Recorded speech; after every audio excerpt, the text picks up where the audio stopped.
안녕하세요. 저는 현재 서울 연희동에서 살고 있는 40대 여자입니다.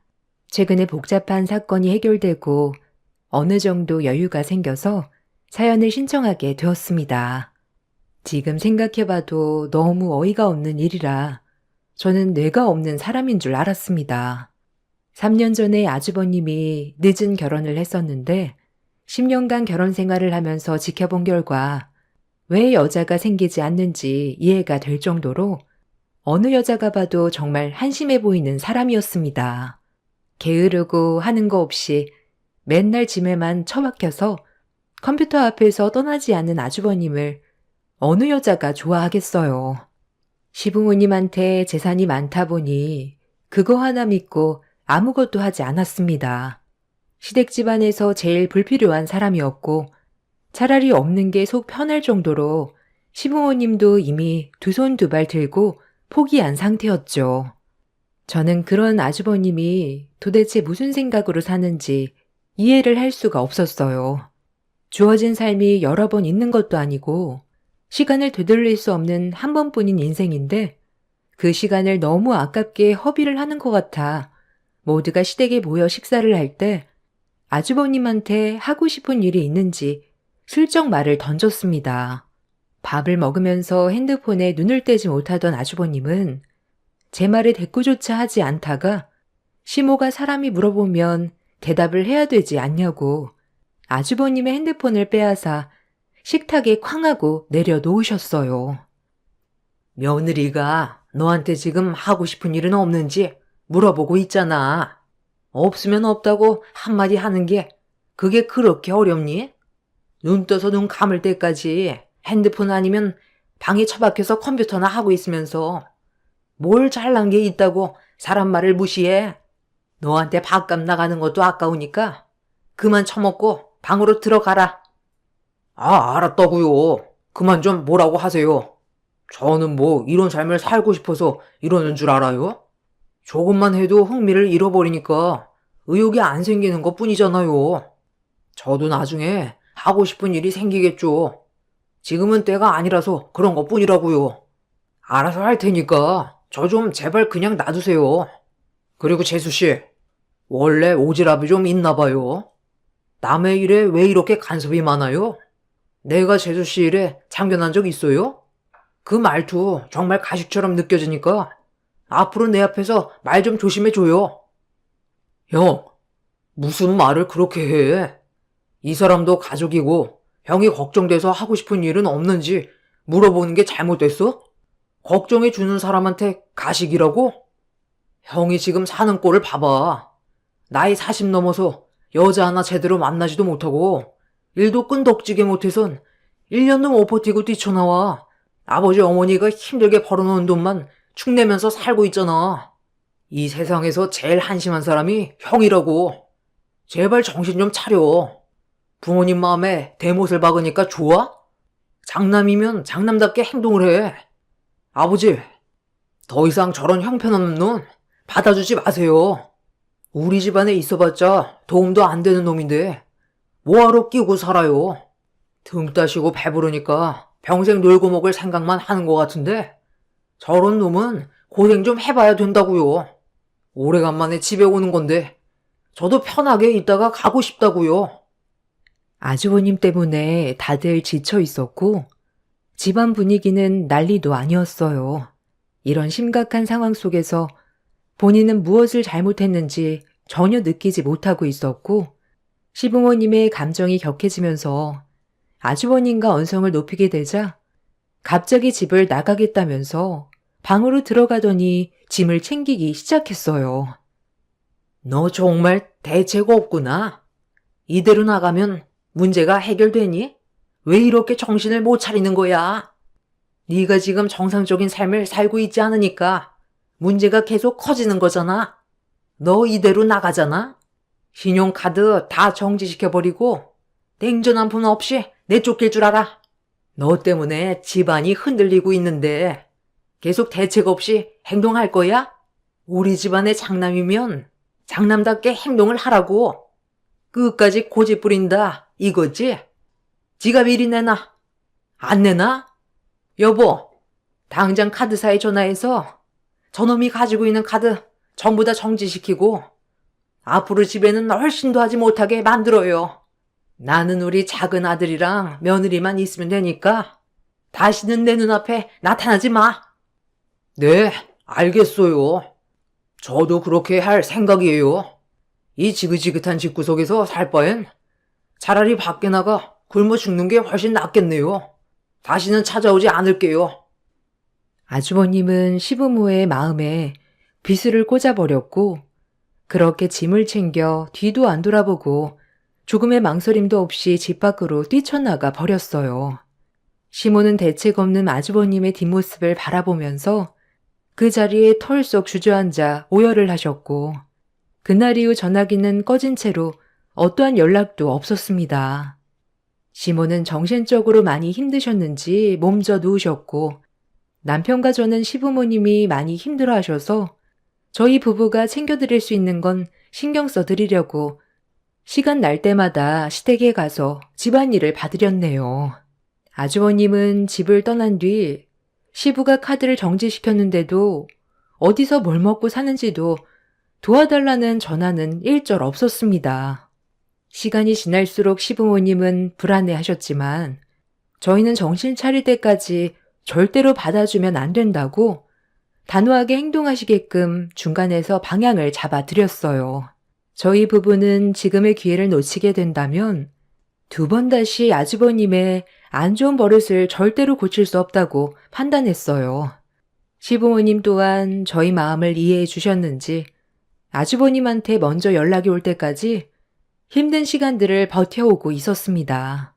그렇게 일주일이 지나고 한 달이 지나니 어느새 6개월의 시간이 흘러버렸고 아주버님은 죽었는지 살았는지 조금도 알 수 없는 상황까지 오게 되었습니다. 결국 시부모님은 실종 신고를 넣은 뒤 소식을 기다리고 있었는데 어느 날 충격적인 일이 눈앞에 펼쳐지게 되었네요.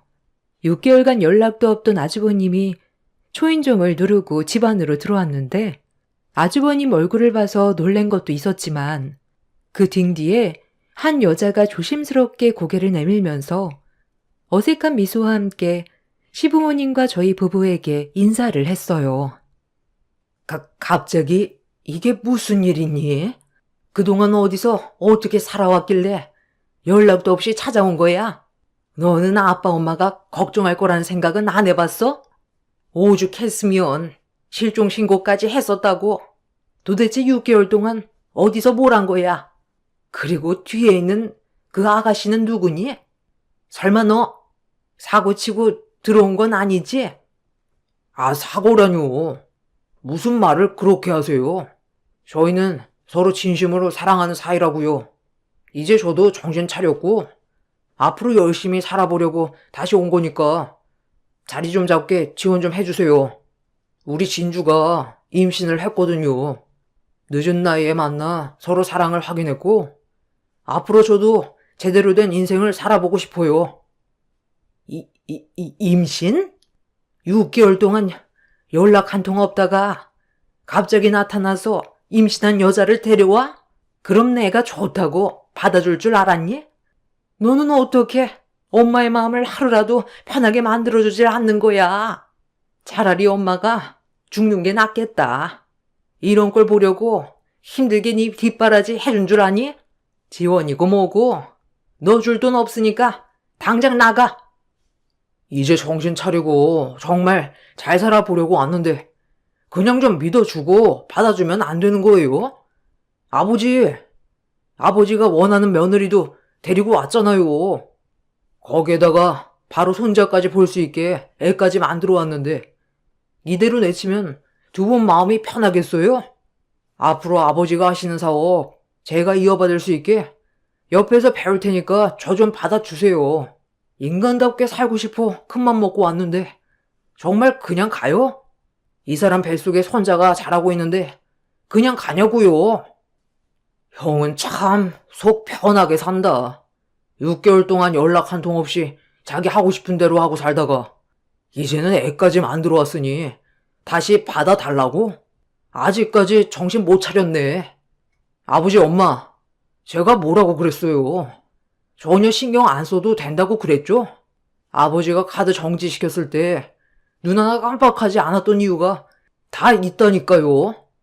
벌써 뒷주머니 차고 있었기 때문에 두려운 게 없었겠죠. 그동안 빼돌린 거 다 쓰고 돈 떨어졌으니까 온 거겠지. 내 말 맞잖아. 형 같은 쓰레기는 우리 부모님 돈 가져갈 자격이 없어. 조금의 예상하지 못했던 전개가 펼쳐져서 가족들 모두 엄청난 충격을 받은 상태였어요. 시부모님께서는 아주버님의 대책 없는 행동에 많은 실망을 하셨고, 시모는 결국 혈압이 오르셨는지 머리를 부여잡고 소파에 털썩 앉으셨습니다. 막무가내로 임신한 여자를 밀고 들어오려는 아주버님을 남편이 들어오지 못하게 막아섰어요. 아주버님은 남편을 향해 주먹을 올리려 하길래 제가 그만하시라고 화를 내면서 얼굴을 붉혔어요. 제 옆에 서 있던 시부는 크게 한숨을 내쉬더니 일단 소파에 앉아보라고 하면서 어떻게 된 상황인지 들어보고 판단하겠다며 힘든 얼굴로 소파에 앉으셨고, 결국 아주버님과 그 임신한 여자는 나란히 시부를 바라보고 앉았습니다. 그리고 6개월간 무슨 일이 있었는지를 전부 설명을 하더라고요. 그 말을 듣고 있던 저는 더 이상 제 귀를 더럽히고 싶지가 않았습니다. 아버지가 카드 정지시키기 전에 이미 저는 아버지 카드에서 돈을 적당히 빼서 제 통장에 따로 쟁여놓고 있었어요. 너무 많이 빼면 안 좋은 말 듣게 될까봐 혹시 모를 일을 대비해 조금씩 모아두고 있었는데, 그때 한바탕 난리가 난 뒤 집을 나갔을 때 모아두었던 돈을 전부 현금으로 빼놓은 뒤 조금씩 쓰고 있었어요. 분명 제가 연락도 없이 잠적을 하게 되면 찾게 될까봐 미리 돈을 인출해서 현금으로만 가지고 있던 거예요. 그렇게 홀로 지내다가 매번 아침마다 방문하던 카페에 유리창으로 되어 있는 현관이 깨져 있더라고요.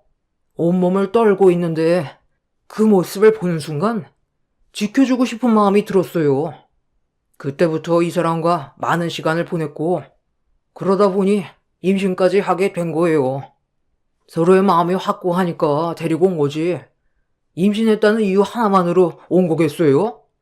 저도 이제 사람답게 살고 싶어요.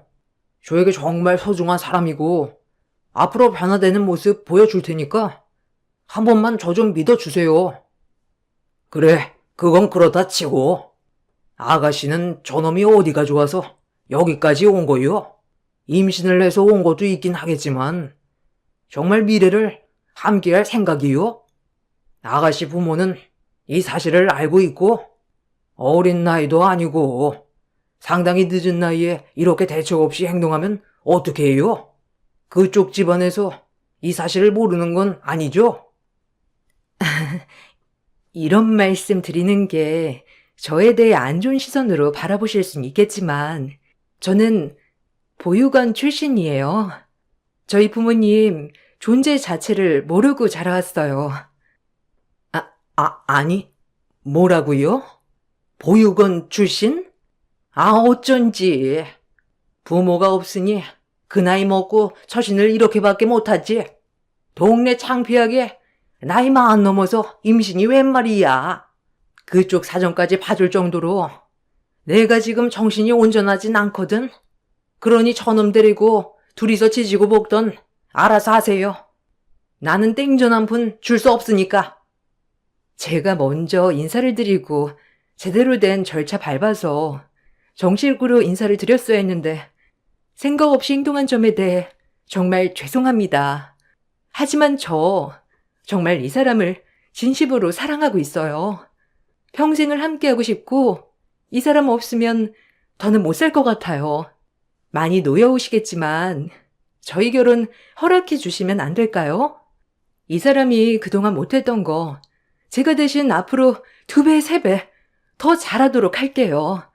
6개월 동안 얼마나 마음고생이 심하셨겠어요. 제가 준하 씨 꼭 사람 만들어 놓을 테니까 한 번만 믿어주세요. 준하 씨, 뭐 하고 있어? 다시는 과거의 모습으로 돌아가지 않겠다고 확실하게 말씀드려. 나랑 함께하고 싶으면 믿음을 드려야지. 아주버님은 임신시켜 데려온 여자의 말이 끝나자마자 시부모님 앞에서 처음으로 무릎을 꿇고 그동안의 잘못된 행실들에 대해 용서를 구했습니다. 그 모습을 본 시부모님은 당황스러워하셨고 남편은 무릎 꿇고 있던 아주버님의 모습을 보고 전부 다 연기하는 거라면서 절대로 속으면 안 된다고 큰 소리를 쳤어요. 시부모님은 아주버님의 처음 본 모습에 깊은 고민에 빠지셨고 쉽게 입을 떼지 못했는데 그때 임신한 여자가 테이블 위로 결정적인 물건 하나를 올려놓았어요. 임신한 초음파 사진을 내밀었고 7주 차가 되었다는 말에 시부모님은 깊은 한숨을 내쉬었습니다. 결국 두 분은 아주버님과 임신한 여자의 간절한 부탁에 결혼을 허락해 주면서 정식 며느리로 받아들여 줬어요. 그리고 이때부터 제 사연이 본격적으로 시작이 되었습니다. 아주버님과 결혼식을 올리기 전까지만 해도 착한 줄 알았던 형님은 결혼식 이후 정식 며느리가 되고 나서부터 180도 달라졌어요. 보육원 출신의 힘든 삶을 살아왔고 거기에 임신까지 해서 그런 상황들을 안타깝게 보고 받아준 건데 형님은 임신을 무기 삼아 시부모님한테 무리한 요구를 하기 시작했고 그런 말을 옆에서 듣고 있던 저는 도가 지나친 것 같아 먼저 입을 열었습니다. 형님, 그건 아니죠. 뱃속에 있는 아이가 장손이라고 비싼 아파트를 해달라는 게 말이 된다고 생각해요? 지금 사는 아파트도 충분히 넓고 좋은 곳이잖아요. 동서, 내가 지금 동서랑 대화하는 거 아니잖아. 어머님이랑 대화 중인데 왜 끼어들어? 잠깐 자리 좀 비켜주지. 동서 때문에 방해되잖아. 형님이 식구로 들어온 지 얼마나 됐다고 어머님한테 말도 안 되는 가격대의 아파트를 해달라는 거예요? 며느리로 받아들여준 것도 감사하게 생각해야죠. 동서는 원래 남이 말할 때 끼어드는 게 전문이야? 내가 어머님이랑 단둘이 대화하고 싶다고 했었잖아. 어머님, 동서 좀 밖으로 나가라고 하면 안 될까요? 그래.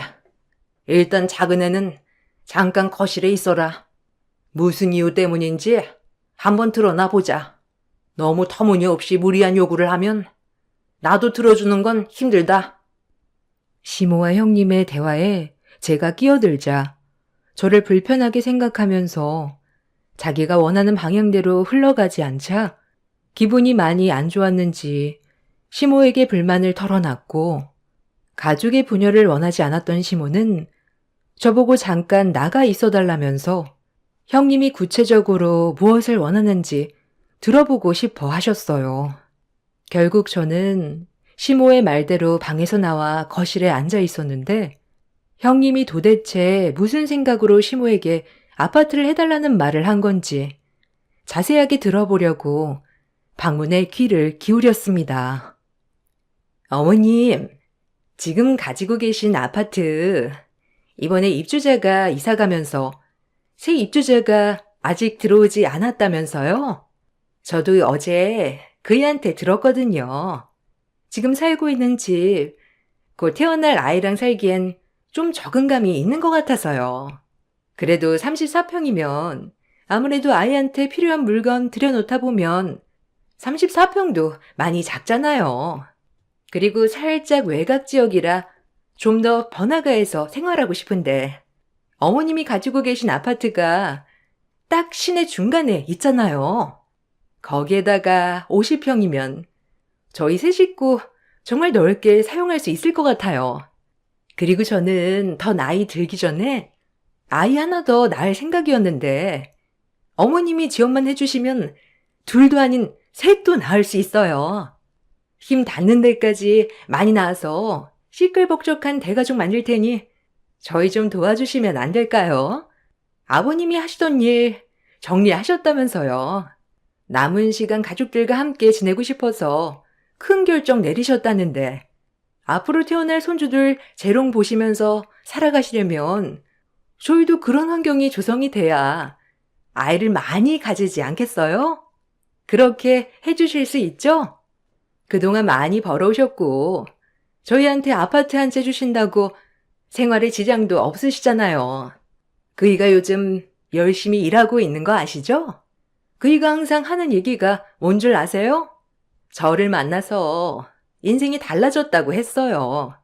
상대가 누구냐에 따라 그 사람의 인생이 달라지는 거 어머님도 아시죠? 지금 그이가 가족을 위해 열심히 노력하고 있는 모습만 봐도 뿌듯하지 않으세요? 복잡하게 생각하지 마시고 그이가 얼마나 많이 바뀌었는지만 보세요. 저희를 위해서 해주실 수 있죠? 아파트 문제는 나 혼자 해결할 수 있는 게 아니니 너희 시아버지 들어오면 그때 다시 진지하게 대화를 좀 해보도록 하마. 그리고 크게 기대는 하지 않았으면 좋겠다.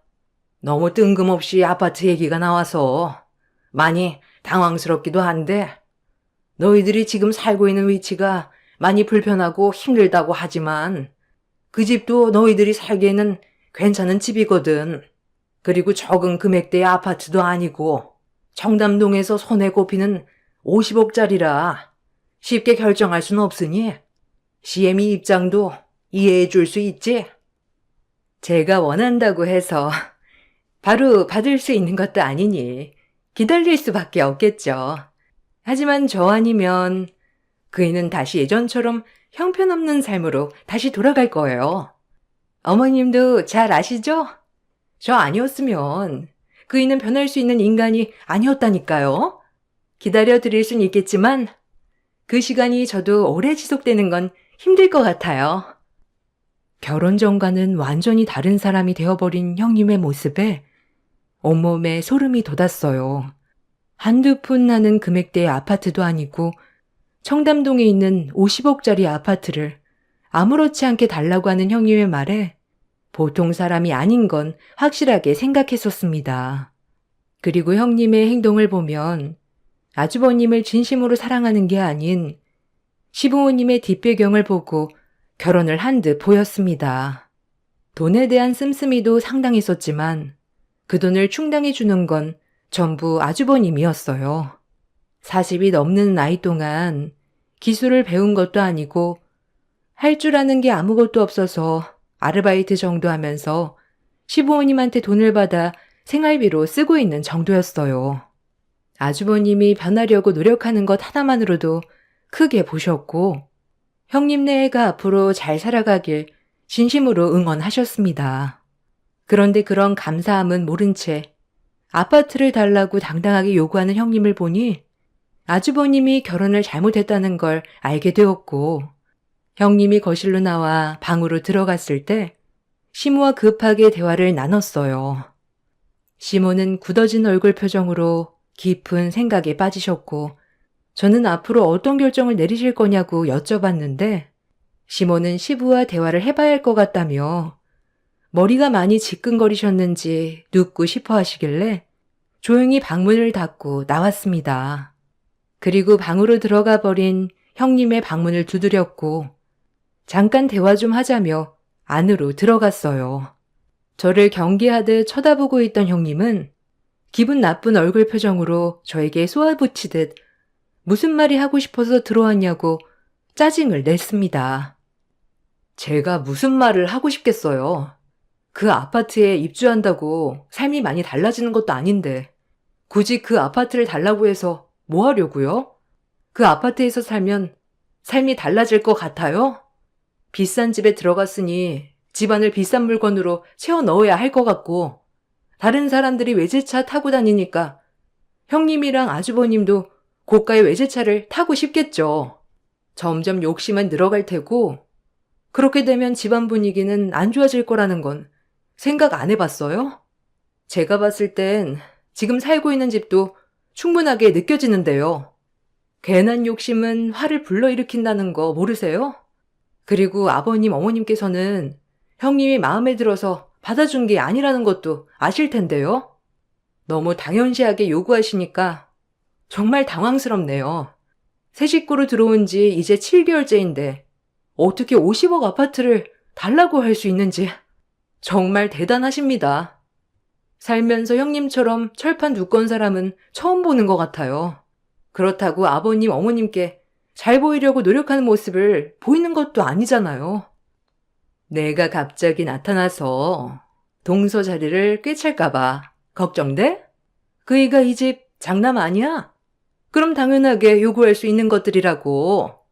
두 분께서 돌아가시면 그 많은 재산 우리 그이가 어차피 다 받게 되는 거고 그 집도 우리 그 있게 될 텐데 동서가 이래라 저래라 할 위치는 아니지. 나 좀 누워야 할 것 같으니까 그만 나가줬으면 좋겠는데. 내가 그이 사람 만들어준 것만도 감사하게 생각해야 되는 거라고. 특별한 기술도 없는 사람이 나랑 결혼하고 나서 하루도 안 빠지고 밖에서 일하는 거 보면 몰라? 전 재산을 줘도 모자랄 판에 재산도 엄청 많은 집안에서 그이랑 곧 태어날 아이를 위해 50억짜리 아파트 하나 달라는 게 동수한테 싫은 소리 들어야 될 정도로 내가 실수했다고는 안 보이네. 그리고 나 임신한 거 안 보여? 노산이라 조심해야 되는데 동서 때문에 스트레스 받아서 유산이라도 하면 책임질 거야? 형님과는 대화 자체도 통하지 않았지만 제 기분이 더 안 좋았던 건 모든 걸 당연시하게 생각하는 게 저를 화가 나게 만들었습니다. 그날 저녁 가족들이 한자리에 모였고 형님이 요구한 50억짜리 아파트 문제로 시부모님이 방에서 진지한 대화를 이어나갔습니다. 그리고 잠시 뒤 방에서 나온 시부가 모두를 불러보았습니다. 청담동에 있는 그 아파트 너희들한테 주기로 결정 내렸다. 네가 그래도 늦게나마 정신을 차린 것 같고 큰며느리와 결혼하고 나서 지금까지 단 한 번도 가정에 소홀한 적 없이 살아온 걸 봤을 때 어느 정도 책임감도 느끼고 앞으로도 열심히 살아갈 것 같아. 아버지가 너를 한번 믿어주도록 하마. 내가 지금까지 힘들게 돈을 벌어 모았던 이유가 나 혼자 잘 살자고 그런 것도 아니고 우리 가족 전부 잘 먹고 잘 살자고 지금까지 힘들게 달려왔었고 최근까지도 일에 매달렸던 건 그만큼 가장의 무게는 무겁고 끝까지 가족을 위해 희생을 해야 된다는 거다. 나도 이제 체력적으로도 많이 힘들고 지금까지 무리하게 버티면서 이끌어온 사업을 정리하게 됐지만 그래도 후회는 없고 남은 인생은 너희 엄마랑 같이 노후를 즐기면서 살아가려고 이미 계획 중이었다. 공기 좋은 곳에 벌써 집도 알아놨으니 명절 때나 가끔 얼굴 보는 걸로 하자. 내가 가지고 있던 재산들은 전부 처분한 상태지만 아직 청담동 아파트 하나 남았고 지금 너희들과 함께하고 있는 이 집 이렇게 총 2개 남겨놨다. 왜 집을 2개나 남겨놨는지 대충 알겠지? 청담동 집을 큰며느리가 원했으니 거기는 너희들이 살고 이 집은 작은 아들과 작은 며느리가 살면 될 것 같다. 두 집 다 시세는 어느 정도 비슷한 것 같은데 이 정도면 서로 불만 없을 것 같은데 어때? 조건이 마음에 드니? 아버님, 잠깐만요. 그러니까 청담동 아파트를 이 사람한테 주시겠다는 거죠? 그런데 이 집은 왜 서방님한테 주려는 건데요?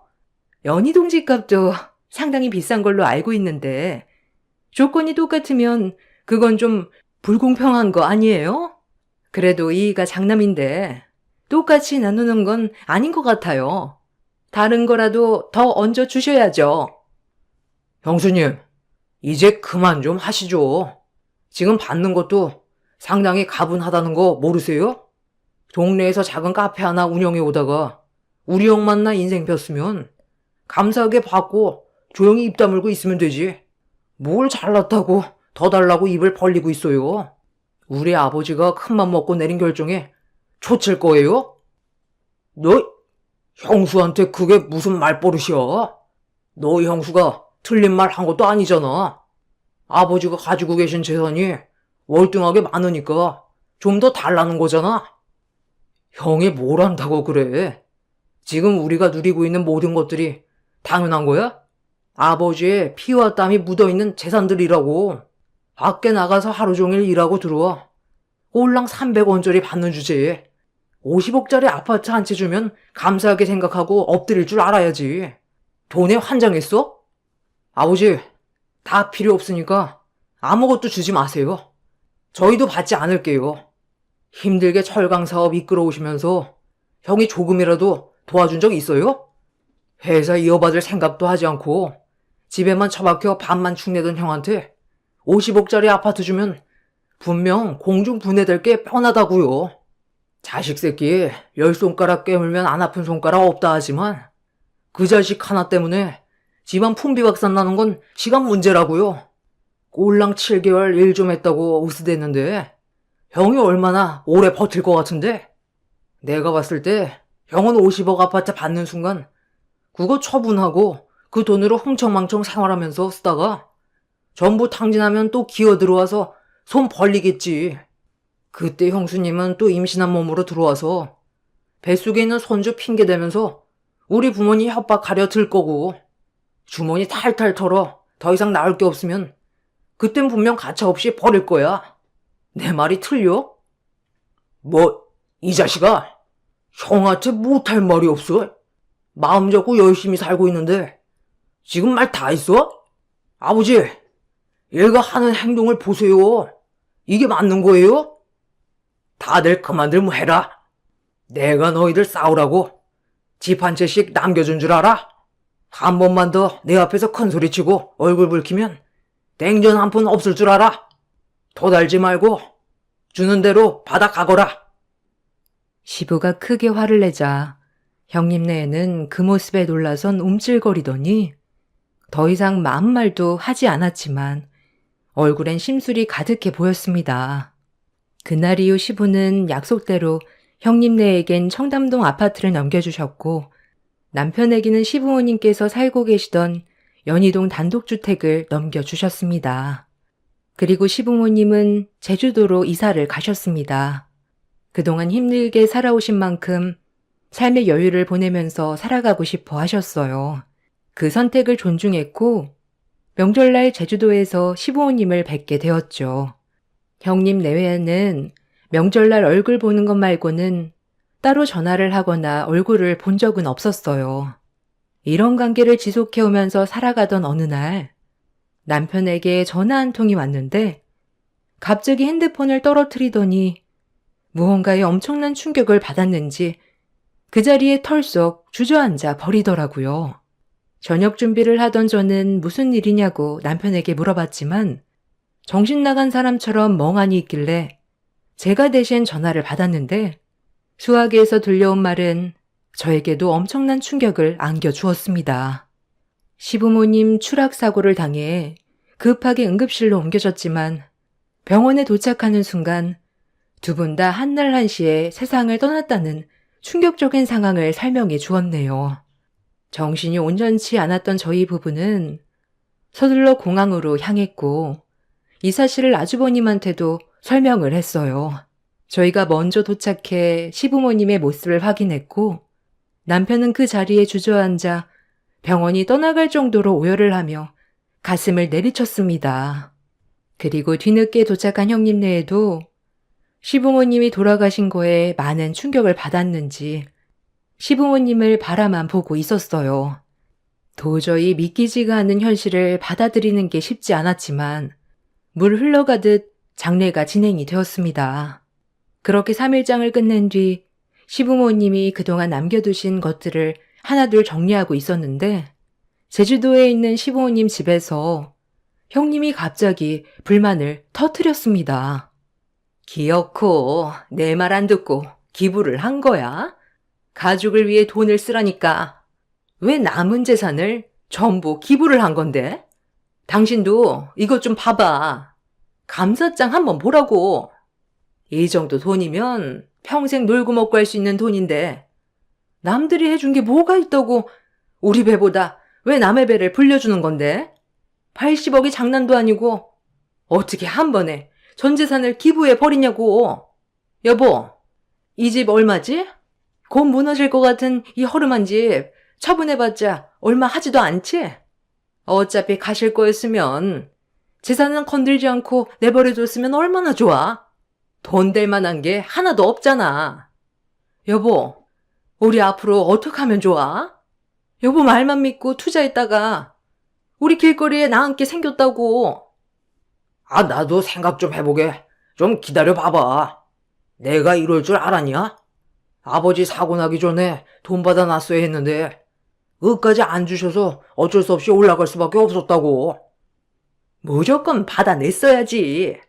우리 50억 어쩔 거야? 그럼 이 집에서 살아야 되는 거야? 당신이 대박 칠 수 있다고 해서 나는 그 말만 믿고 모든 걸 걸었다고. 이게 다 무슨 말이야? 그러니까 아버지가 형한테 남겨준 50억 아파트를 한 번에 날려 먹었다는 거야? 그리고 얼마 전에 아버지 만나러 왔었어?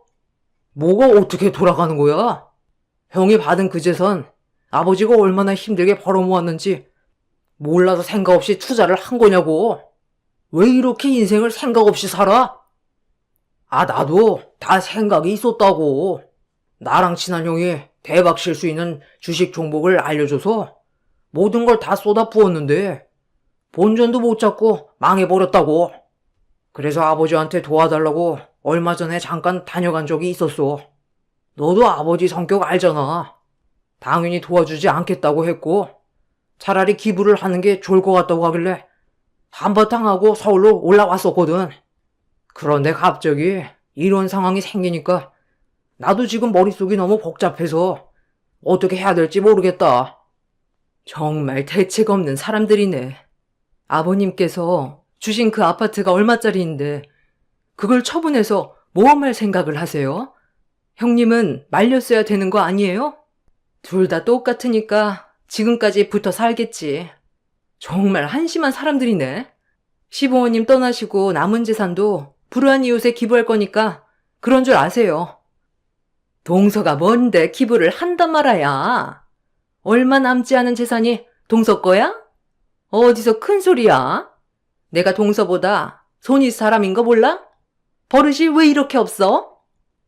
시부모님이 떠나시고 비어있는 집에서 저희 부부와 형님 내외의 몸싸움이 시작됐고 한바탕 난리가 났었습니다.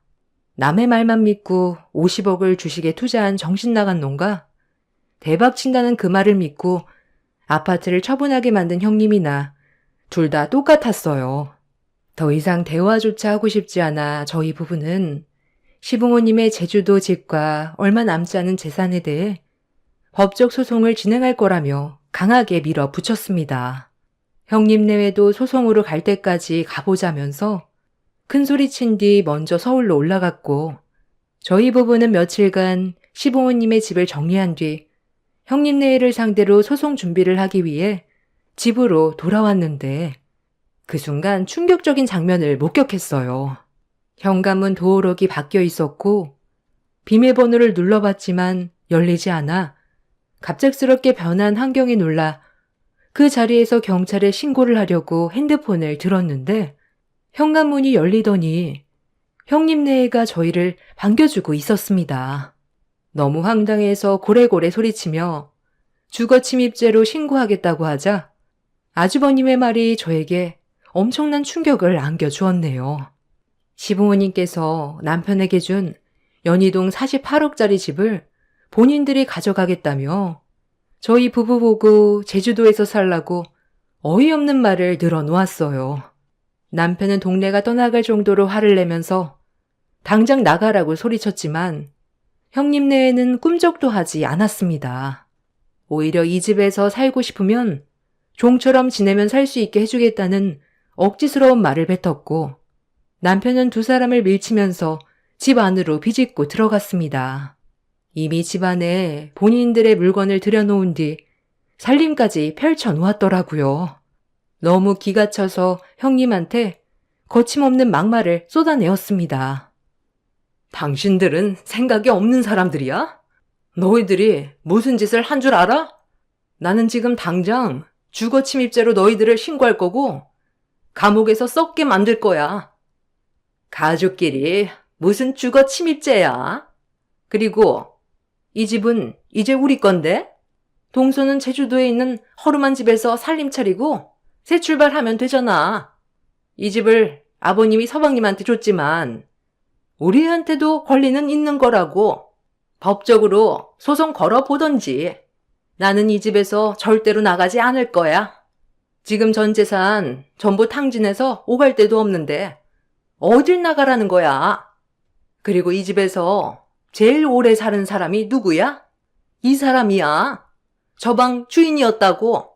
우리는 여기에서 살 이유가 있으니까 동서랑 서방님이 이 집에서 살고 싶으면 우리 밑으로 들어와. 억지도 부릴 때 부려야 된다고. 어차피 모든 계획이 전부 다 틀어졌는데 뭐가 두렵겠어? 정말 상식 이하의 사람들이네. 당신들 때문에 아버님 어머님이 스트레스 받아서 사고로 돌아가신 거라고. 우리는 니들을 절대로 용서하지 않을 거야. 저는 곧장 경찰서에 신고를 하기 위해 핸드폰을 들었는데 그 순간 현관 화상폰이 켜졌고 누군가 초인종을 누르기 시작했어요. 잠깐의 정적이 흐르는 사이 초인종을 누른 사람에게 누구냐고 물어봤는데 얼마 전에 있었던 시부모님의 사고 담당 형사라며 잠깐 대화를 하길 원했습니다.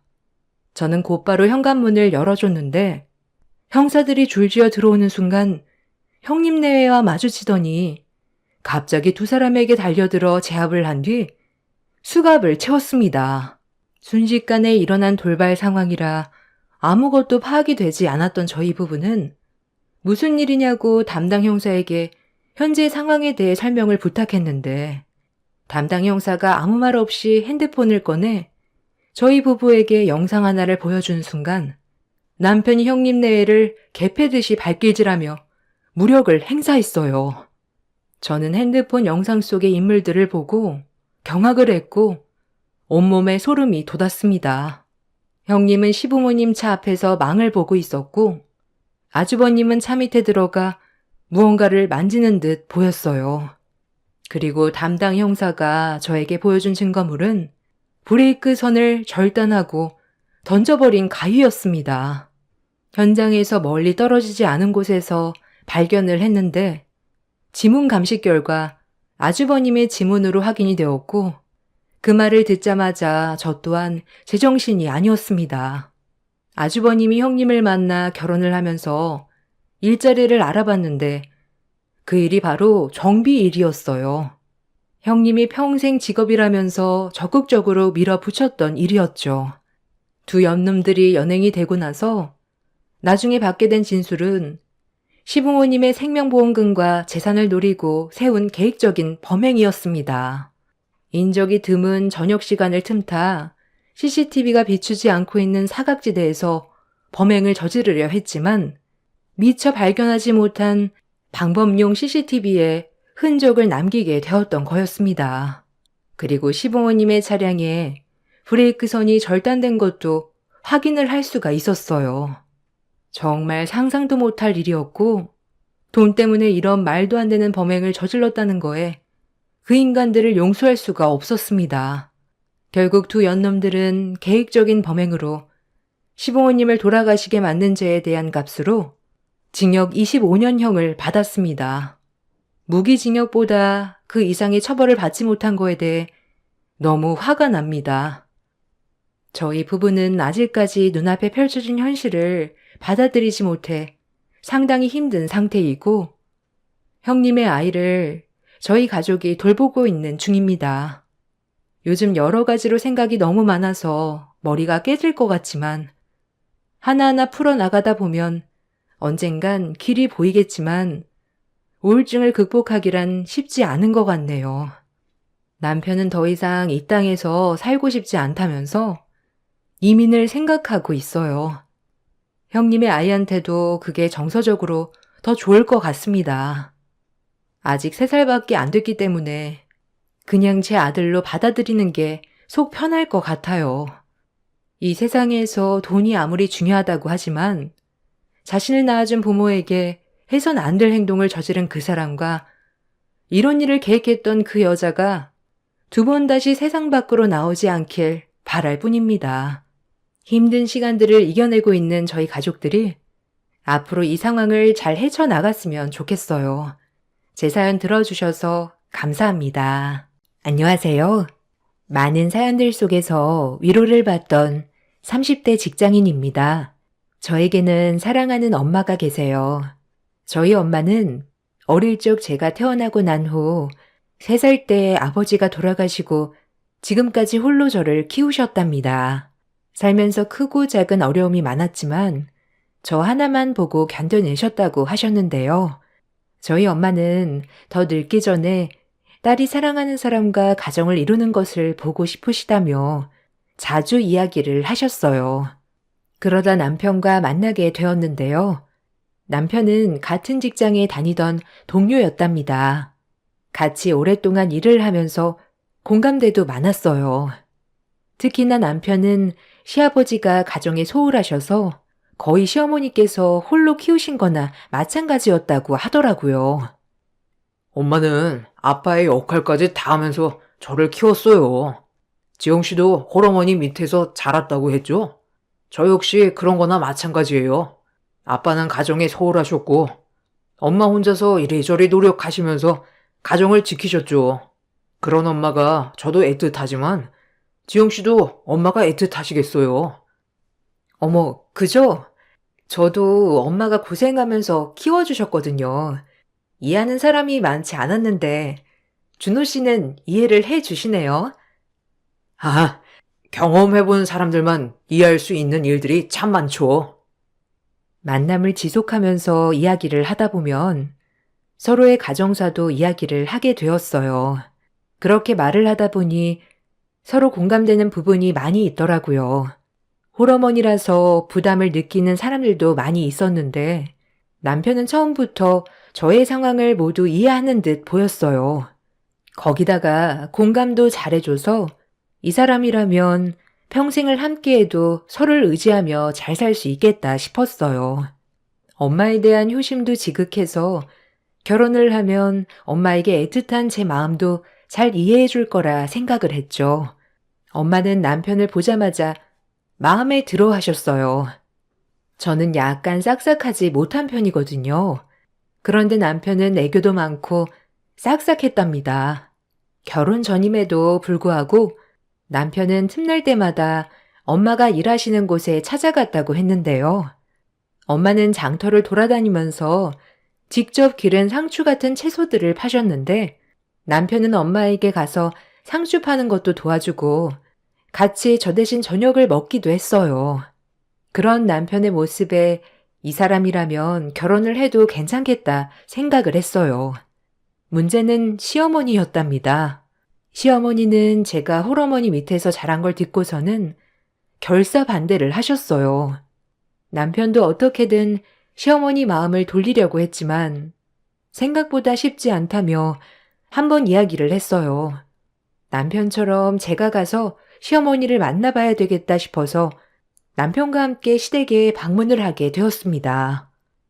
안녕하세요, 어머님. 저 준호 씨랑 만나고 있는 이지영이라고 합니다. 어머, 여긴 웬일이니? 나 너 보고 싶다고 한 적 없는데? 준호야, 너 엄마 자꾸 나쁜 사람 만들 거야? 엄마 생각을 이야기했잖아. 그럼 조금 더 생각해 봐야지. 엄마, 지영이 괜찮은 애야. 편견으로 보지 말고 한번 직접 보고 생각해 보라고. 네, 어머님. 저희 엄마 홀로 저를 키우시긴 하셨지만 부족하게 키우시진 않으셨어요. 어머님, 이거 제가 준비한 선물인데 받아주세요. 그래, 엄마. 원래 우리 엄마 소녀같이 섬세하신데, 아, 왜 이렇게 고집이실까? 아들이 어련히 알아서 좋은 사람 데리고 왔겠지. 그러니까 일단 지영이가 가지고 온 한우부터 같이 구워 먹자. 시어머니는 마음에 들지 않는다는 티를 팍팍 내셨지만 남편이 옆에서 애교도 부리며 분위기를 풀어보려고 하는 통에 그럭저럭 식사까지 마칠 수 있었어요. 그렇지만 그 후에도 시어머니는 저와의 연애는 어쩔 수 없지만 결혼까지는 안 된다며 이야기를 하셨죠. 남편은 결혼을 하기 위해 처음으로 시어머니와 다퉜고 시어머니는 머리를 싸매고 자리에 누우시기도 했답니다. 제가 찾아가도 받아주시지 않으시니 저도 포기하고 있었는데 제 친정엄마가 자신이 만나보겠다고 하시더라고요. 저는 괜찮다고 했지만 엄마는 시어머니를 만나시고는 결혼 허락을 받으셨어요. 조건은 시어머니가 원하시는 예물 예단을 모두 맞춰주겠다는 것이었죠. 시어머니는 과도한 것을 요구하셨지만 엄마는 묵묵히 다 준비를 해주셨어요. 하나밖에 없는 외동딸이 혹시라도 결혼해서 미움을 받을까 더 정성스럽게 준비를 하셨어요. 거기다가 시댁에서는 아무것도 보태주지 않으셨어요. 심지어 시부모님 하객분들 식사 비용도 저희가 다 지불해야 했죠. 처음에는 이렇게까지 결혼을 해야 할까 싶었지만 엄마는 남편이 마음에 들었고 저에게도 잘해주는 모습을 보고서는 남편만 보고 결혼을 하는 게 좋겠다고 이야기를 하시더라고요. 제가 가정을 이루는 것이 엄마의 오랜 바람이었기 때문에 저도 결혼을 강행했습니다. 시어머니만 제외한다면 나머지는 걸릴 것이 없었어요. 남편도 착하고 저와 친정엄마에게 잘했거든요. 남편은 항상 시어머니 행동에 미안하다고 이야기를 했어요. 지영아, 정말 미안해. 우리 엄마 하나밖에 없는 아들 귀하게 키우셨거든. 그래서 서운해서 그런가 봐. 전에는 안 그랬는데 막상 결혼한다고 하니까 싱숭생숭 하신가? 갑자기 저러니 나도 당황스럽네. 그래도 결혼하고 나면 엄마도 받아들이실 거야. 조금 시간은 걸릴 수 있겠지만 나도 노력할게. 괜찮아, 준호 씨. 나도 이해는 해. 우리 엄마도 내가 결혼한다고 하니 좋으시면서도 내심 서운하시기도 한가 보더라고. 나도 더 노력한다 보면 어머님께서 나를 받아주시지 않을까 생각해. 고마워. 나도 어머님께 잘할게. 준호 씨만큼 우리 엄마 위해주는 사람이 또 어디 있겠어. 항상 고마워. 정말 친엄마처럼 우리 엄마 좋아해주고 도와줘서. 내가 딸인데 어쩔 때는 준호 씨가 우리 엄마 아들 같다니까? 남편은 저에게 항상 미안함을 표현했고 저는 그런 남편에게 고맙기도 했어요. 어떻게 보면 남편은 사랑하는 엄마의 말을 듣지 않고 저와 결혼을 한 것이었기 때문이죠. 시어머니는 결혼을 하고 나서도 저에게 따로 연락을 하거나 만나자고 하지는 않으셨답니다. 다만 남편은 저와의 관계를 개선하고자 시어머니가 만나자고 하면 항상 저를 데리고 나가곤 했어요. 그때마다 시어머니의 표정은 마치 제가 불청객이라도 된 양 불편해 하셨어요. 그렇지만 한 번에 관계를 개선할 수 없다 생각이 들어서 저도 많이 노력을 했답니다. 결혼 후 집에 한 번도 와보시지 않으셨던 시어머님은 언젠가 집으로 찾아오겠다며 남편에게 연락을 해 오셨어요. 궁금하실 수도 있겠다 싶어 알겠다고 했는데 시어머니는 저희 집을 보시면서 막말을 쏟아 부으시더라고요.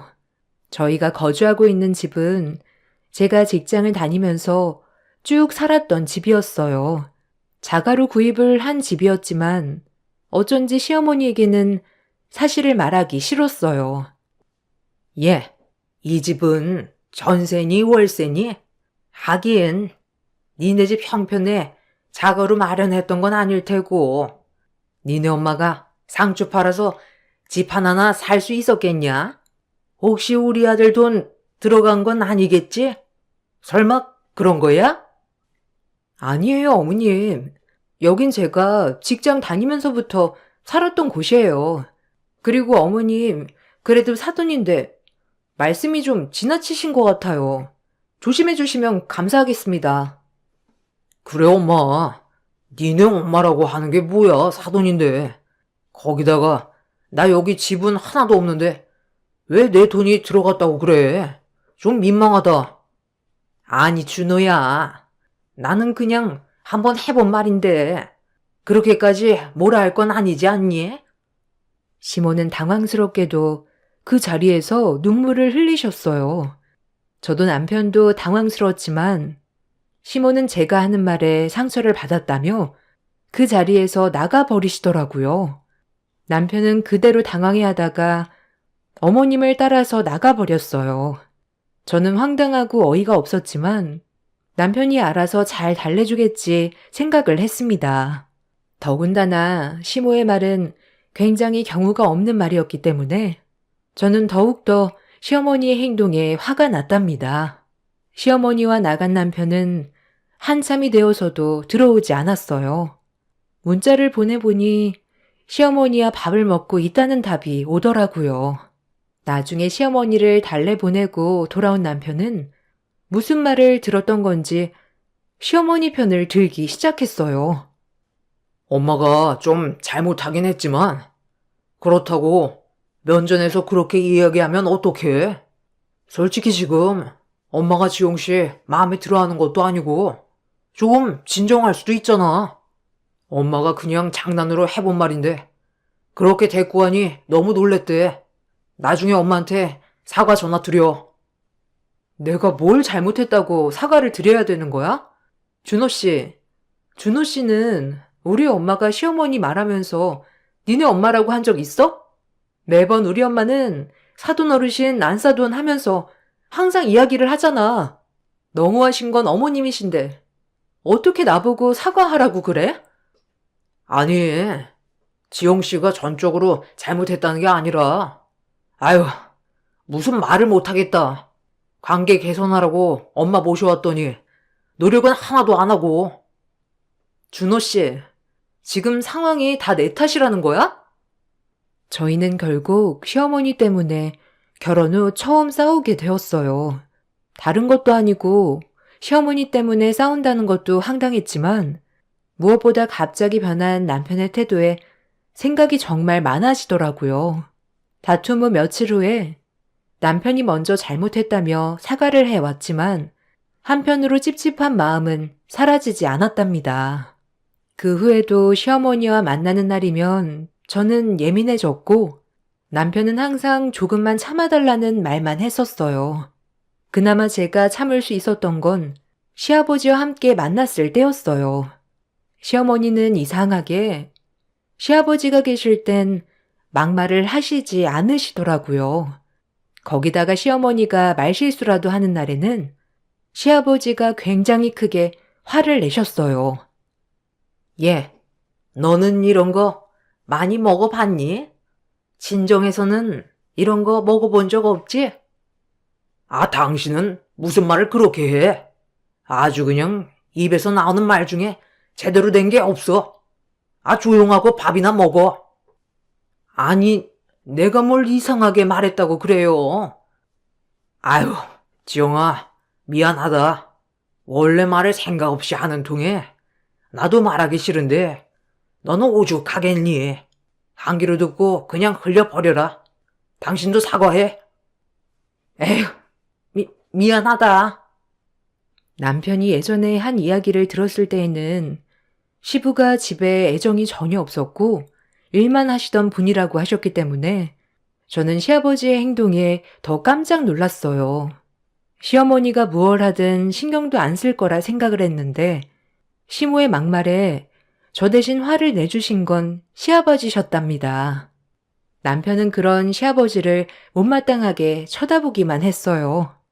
이때 왜 시아버지가 가정에 애정이 없었을까 조금은 이해가 되었던 것 같아요. 시어머니가 막말을 퍼부는 것이 너무나 불편해 언젠가는 남편에게 시어머니와 만나는 걸 자제하겠다고 이야기를 했어요.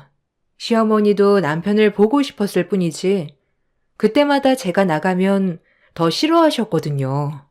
그래서 남편에게는 시아버지와 다 같이 보는 건 참석을 하겠지만 시어머니와 남편만 만나는 자리에서는 빠지겠다고 했습니다.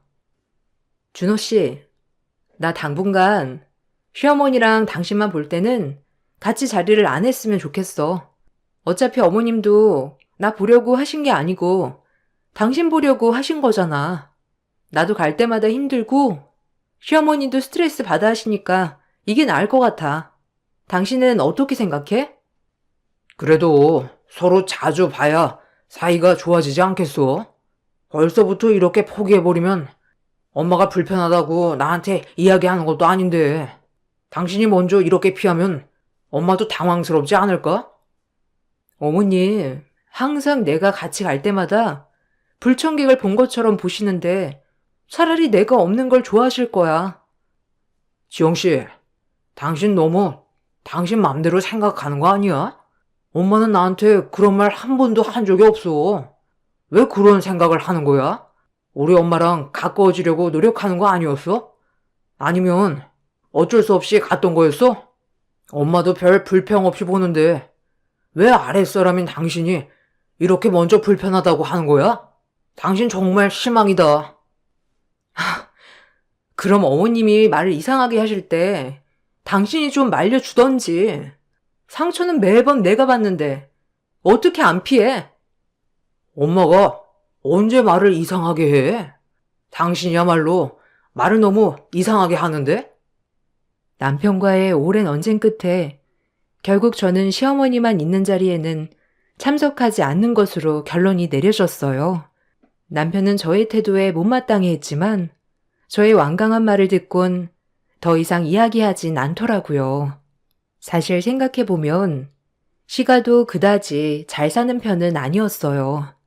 시아버지는 말 그대로 가정의 최소한의 생활비만 주셨고 나머지 돈은 시어머니가 작은 옷가게를 운영하면서 충당하셨거든요. 그렇지만 시어머니가 버는 돈은 한계가 있었고 그러다 보니 정말 어마어마하게 절약을 하셨더라고요. 그나마 돈을 썼던 게 아들인 저희 남편 물건이었는데 그러다 보니 남편에 대한 애정이 더 애틋하셨던 것 같아요. 결혼을 하고 나서도 시가에 가면 소변을 보고 나서 물을 내리지 않은 채 그대로 있는 것은 그냥 일상이었어요. 거기다가 음식물은 절대 버리지 않으시고 남은 음식은 지저분해도 끝까지 다 먹어야 되었죠. 예, 너 어차피 밥 많이 먹지도 않는데 이거나 나랑 먹어 치우자. 네? 어머님, 이거 못 먹는 것 같은데요? 그냥 버리시고 새밥이랑 반찬 같이 먹어요.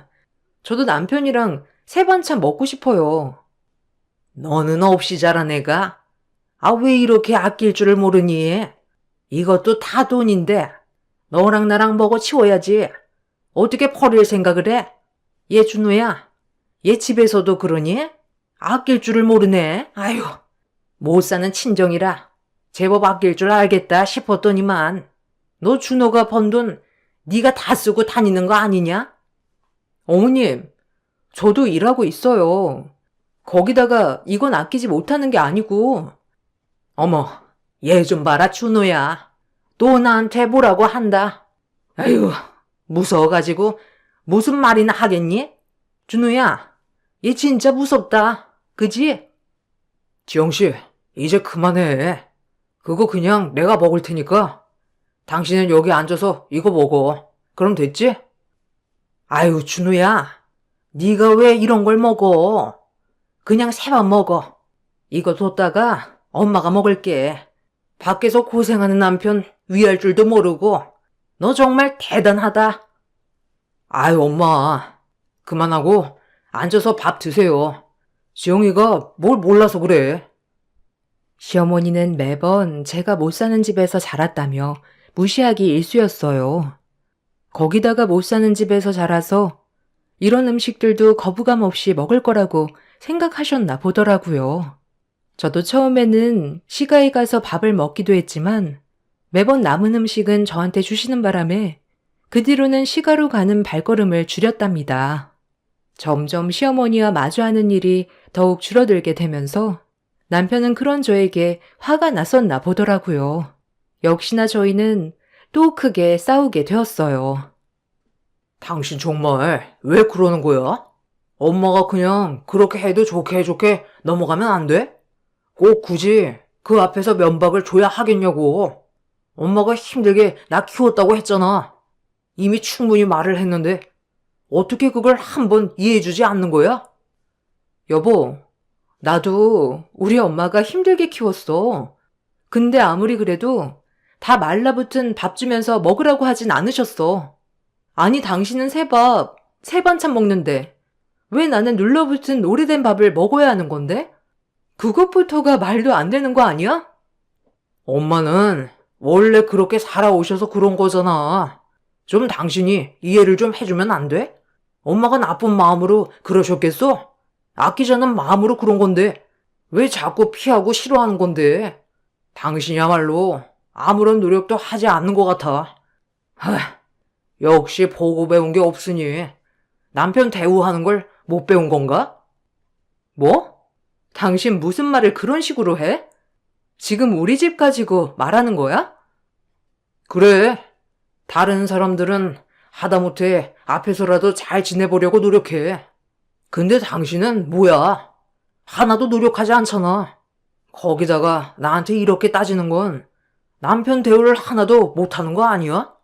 배운 게 있어야 하는 건데 당신은 보고 배운 게 없으니까 모르는 거 아니냐고. 참나, 정말 기가 막힌다. 그래, 마음대로 생각해.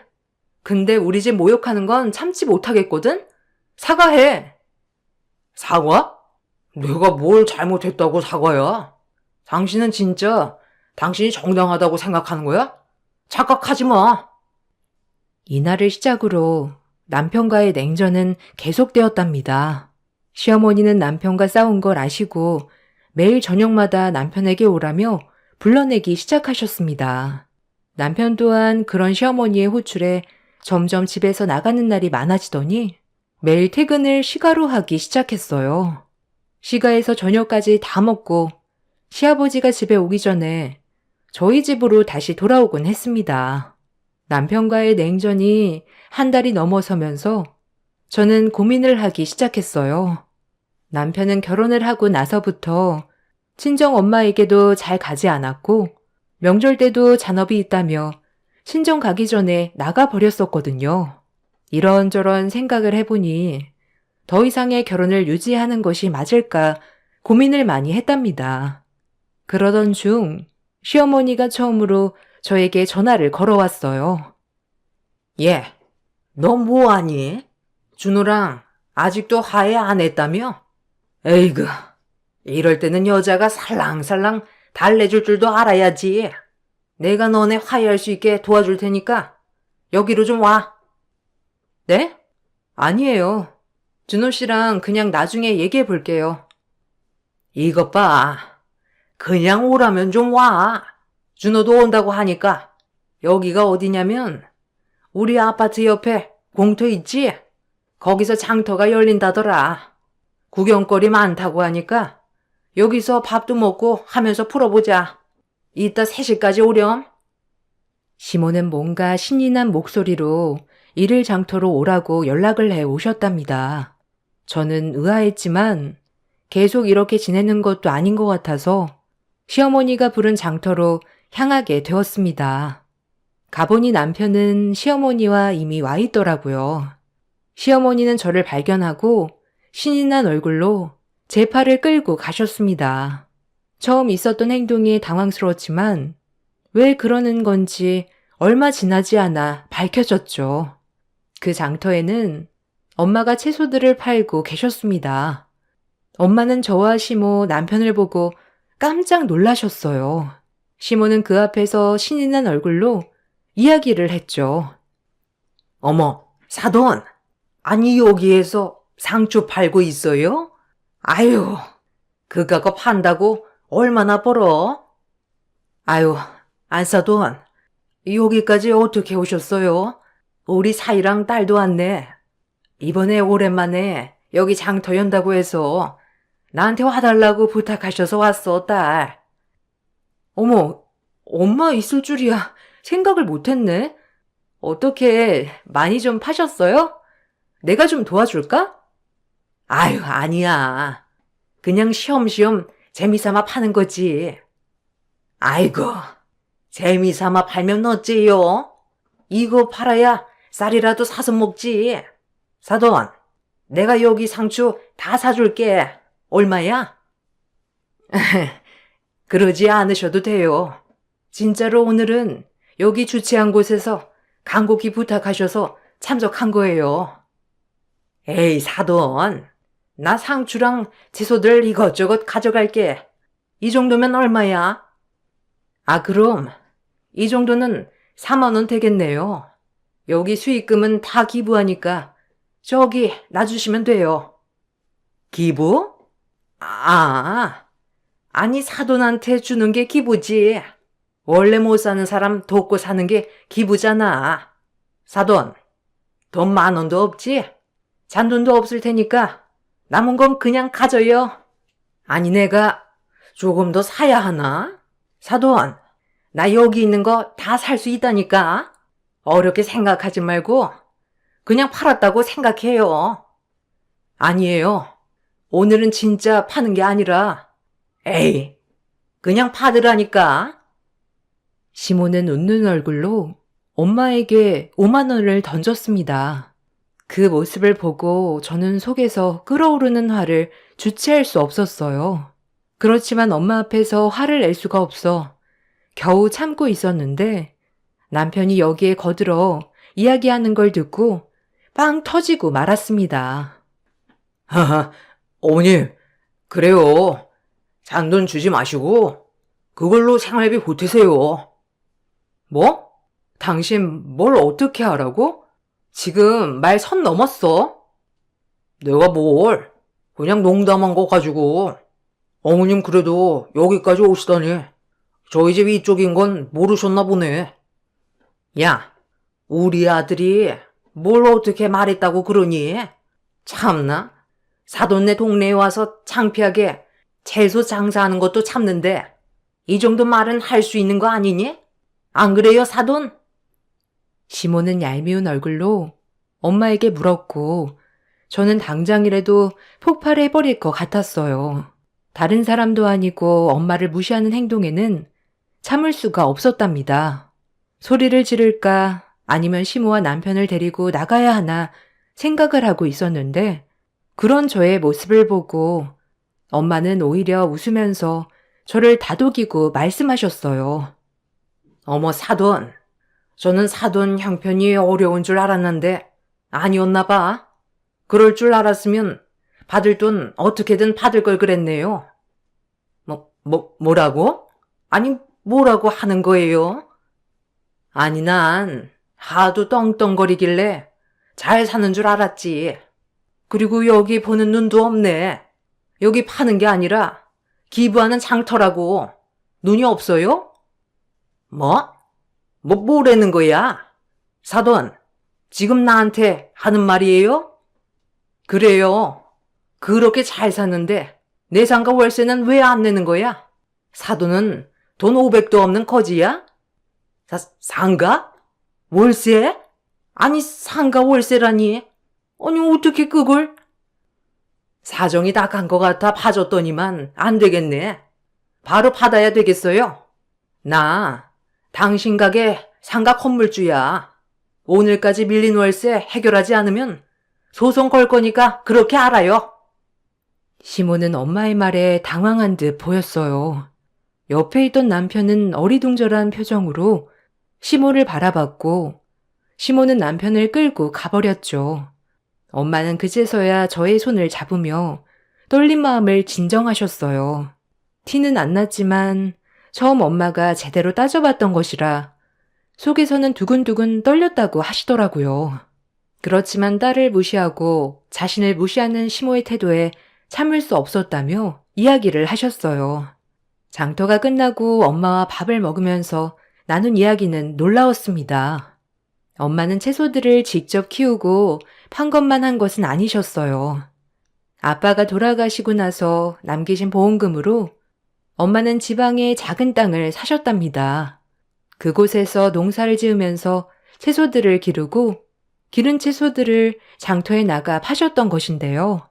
생각보다 채소들이 잘 자라고 잘 팔리기도 해서 조금씩 재산을 불려나가셨다고 해요. 너희 아빠가 돌아가시면서 재산과 보험금을 남겨줘서 이렇게 모을 수 있었어. 만약 그게 없었다면 나는 더 힘들었을 거야. 거기다가 지영이 네가 있었기 때문에 엄마가 지금까지 견딜 수 있었던 건데 미안하다. 엄마가 너무 보채서 잘못된 결혼을 한 것 같구나. 아, 엄마, 아니야. 이건 다 내 선택인데 뭐. 이제라도 알아서 다행이지. 근데 어떻게 상가 건물을 샀어? 아, 처음에 샀던 땅이 모자라서 모아둔 돈이랑 해서 새로 땅을 샀는데 나중에 거기가 재개발이 되면서 땅값이 어마어마하게 오르더라고.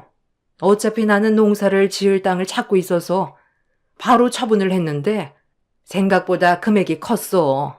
농사 지을 땅을 더 사면 아무래도 혼자서는 힘들 수 있겠다 싶어서 고민을 하다가 지인이 상가 건물 괜찮은 거 있다며 이야기를 해주길래 바로 산 거지. 아, 난 엄마가 상가 건물 산 것도 몰랐네. 그러고 보니 지금 사는 집도 엄마가 사준 거고, 엄마 진짜 알부자네? 그러게.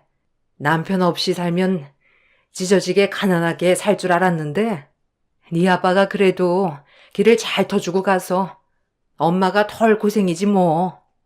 상가 건물을 사고 나서도 나는 바빠서 가보지도 못하고 관리하는 업체에서 관리를 하고 있었어. 그러다가 한번 가봤는데 거기 니네 시어머니가 있더라. 깜짝 놀라서 아는 척 할까 싶다가 왠지 모르게 아는 척하면 안 될 것 같다 싶었는데 참 이런 일이 있을 걸 예상하고 있었나?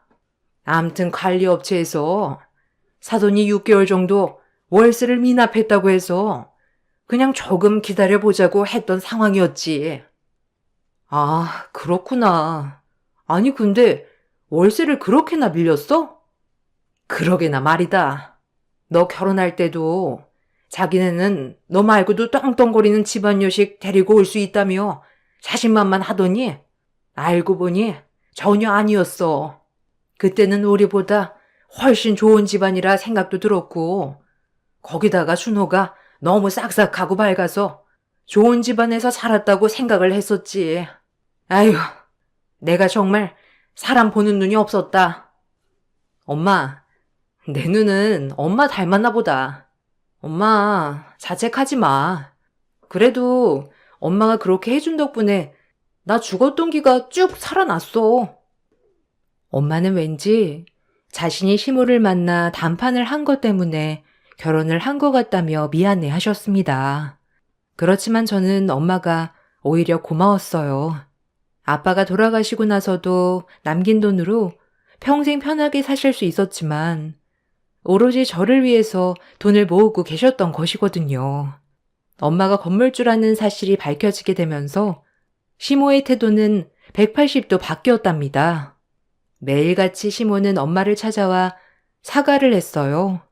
거기다가 저에게도 미안하다며 엄마 마음을 돌려봐달라고 이야기를 하셨죠. 그렇지만 엄마는 더 이상 그 집안과는 엮이고 싶지 않다며 당장 월세를 해결하고 나가달라고 이야기를 하셨어요. 시어머니는 눈물을 흘리며 애원하며 제발 가게만은 내보내지 말아달라고 하셨지만 엄마는 이미 1년 정도 월세를 납입하지 않았을 뿐더러 계약 기간도 끝났기 때문에 나가야 한다고 단호하게 이야기하셨답니다. 결국 엄마는 명도 소송을 진행하셨어요. 내용 증명이 가자 그 사실을 알게 된 시아버지가 찾아오셔서 사과를 하시고 밀렸던 월세를 모두 내셨어요. 시아버지는 저에게도 사과를 하셨고 제가 원하는 대로 하라고 말씀을 해 주셨습니다. 지영아, 내가 미안해. 잘못했어. 엄마가 하도 우리를 무시하는 것 같다며 이야기하길래 내가 미쳤었나 봐. 괜찮아, 이제는. 나 준호 씨랑 더 이상 이야기 나누고 싶지 않아. 당장 우리 집에서 나가줬으면 좋겠어. 이혼하자. 이혼이라니. 지영아, 내가 잘못했으니까 다시 한번 생각해줘. 나 너랑 헤어지면 못 살아. 아니, 헤어지면 못 산다니. 당신 엄마랑 살면 되잖아. 내가 잘못했네. 남의 귀한 아들이랑 결혼을 하면 안 됐었는데. 이제라도 돌려줄게. 남편은 하루가 멀다 하고 사과를 빌었지만 저는 남편에게 그동안의 부당 대우를 증거로 이혼 청구를 하였습니다. 나중에 전해 들은 소식으로는 시어머니도 시아버지께 이혼당할 위기에 있다고 하더라고요. 엄마는 지금 평생 아무것도 안 하고 먹고 놀아도 될 돈을 가지고 계시지만 장터를 돌아다니시면서 채소 판매하는 일은 계속 하실 거라고 하셨어요. 엄마, 장터 나가는 거 힘들지 않아? 농사도 직접 짓고 있잖아. 엄마 이제는 좀 쉬면서 나랑 여행도 다니고 그러자. 지영아, 엄마는 움직일 수 있을 때까지는 일하고 싶어. 엄마가 처음 장사했을 때가 너 4살 때였거든?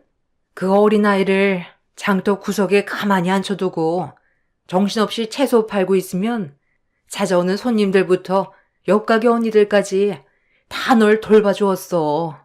내 사정을 아니까 아무런 말 하지 않아도 널 돌봐주더라고. 일하는 게 힘들기도 하지만 난 여기서 외로운 것도 있고 사람들 만나면서 행복하게 잘 지냈는데 지금 사정이 나아졌다고 그만둘 순 없지. 그래도 엄마, 이제는 쉬엄쉬엄 해야 돼.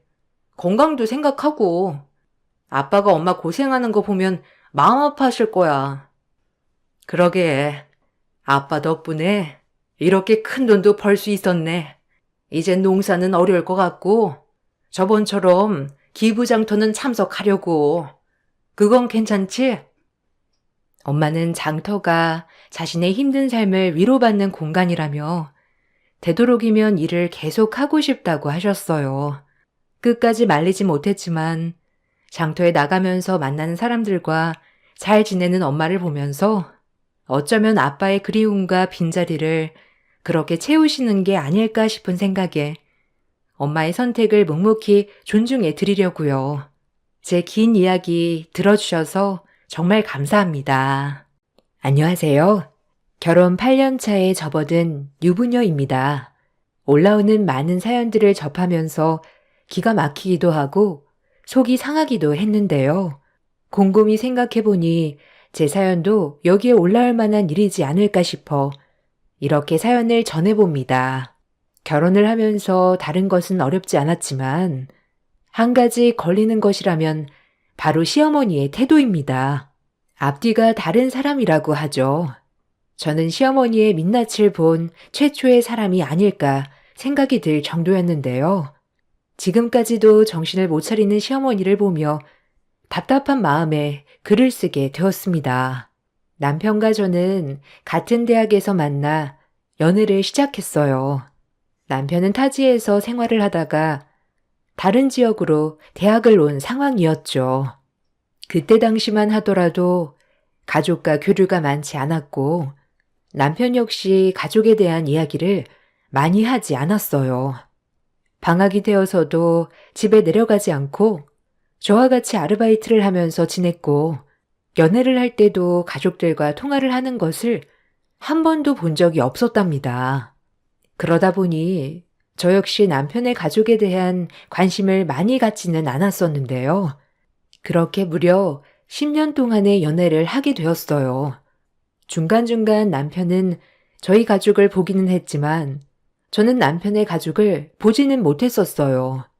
한번 명절에 남편에게 한우 세트를 들려 보냈었는데 그 이후로 갑자기 시댁 쪽에서 저를 궁금해한다는 소식이 들려오기 시작했어요. 아마 이것이 지금 사태의 시초가 아닐까 싶어요. 저희는 연애 10년 만에 결혼을 결심하게 되었고 전 처음으로 시댁 식구들을 보게 되었답니다. 남편의 가족들은 홀 시어머니와 형, 여동생이 있는데 처음 시댁 식구들을 보는 자리에는 시어머니만 만날 수 있었어요. 다들 바쁘다며 못 오게 되었다는 소리에 그럴 수 있다고 생각해 넘어갔었죠. 여차저차 상견례까지 진행을 하게 되었는데 그 자리에서도 시어머니는 양쪽에서 아무것도 하지 않고 허례허식 없이 결혼을 했으면 좋겠다고 먼저 이야기를 하시더라고요.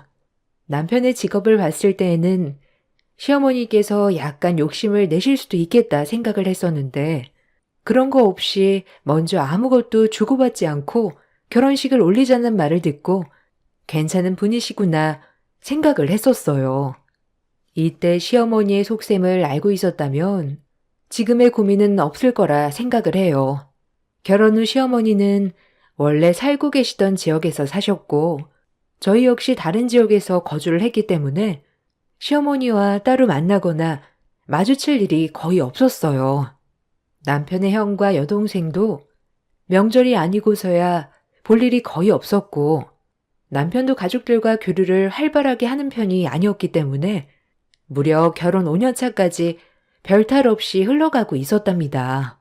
그렇게 결혼 5년 차가 지나고 시어머니의 본색이 드러나기 시작했어요. 처음 저희가 살고 있는 지역으로 오게 된 것은 시어머니가 사고로 다리를 다치게 되면서부터였습니다.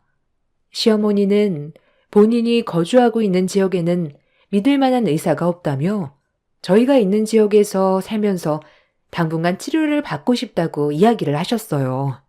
결혼하고 5년이 지나고서까지 시댁과는 별 트러블 없이 지내왔고 거기다가 시어머니는 저희 집으로 들어오시는 것이 아니라 근처 다른 곳에 집을 알아보신다고 하셨기 때문에 크게 문제가 되지는 않을 거라 생각을 했었어요.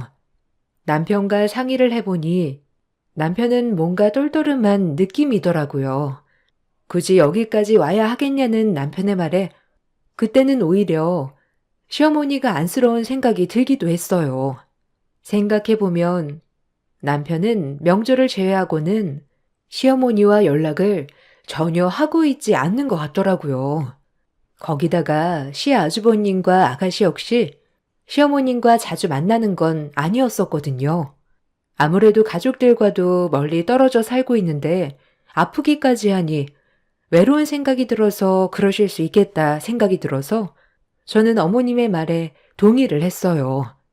저희 지역으로 오신다는 말을 듣고 난 며칠 후 어머님께 연락을 드렸습니다. 어머님, 집은 알아보고 계세요? 응, 주연아.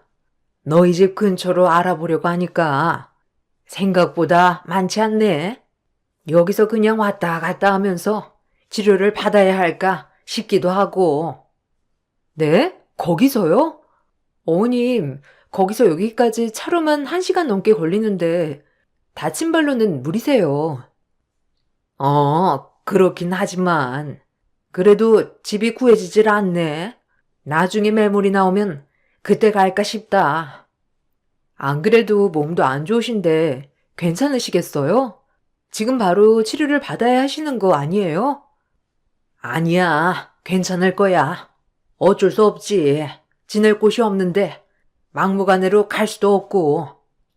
시어머니와의 통화를 마치고 저는 고민에 빠지기 시작했어요.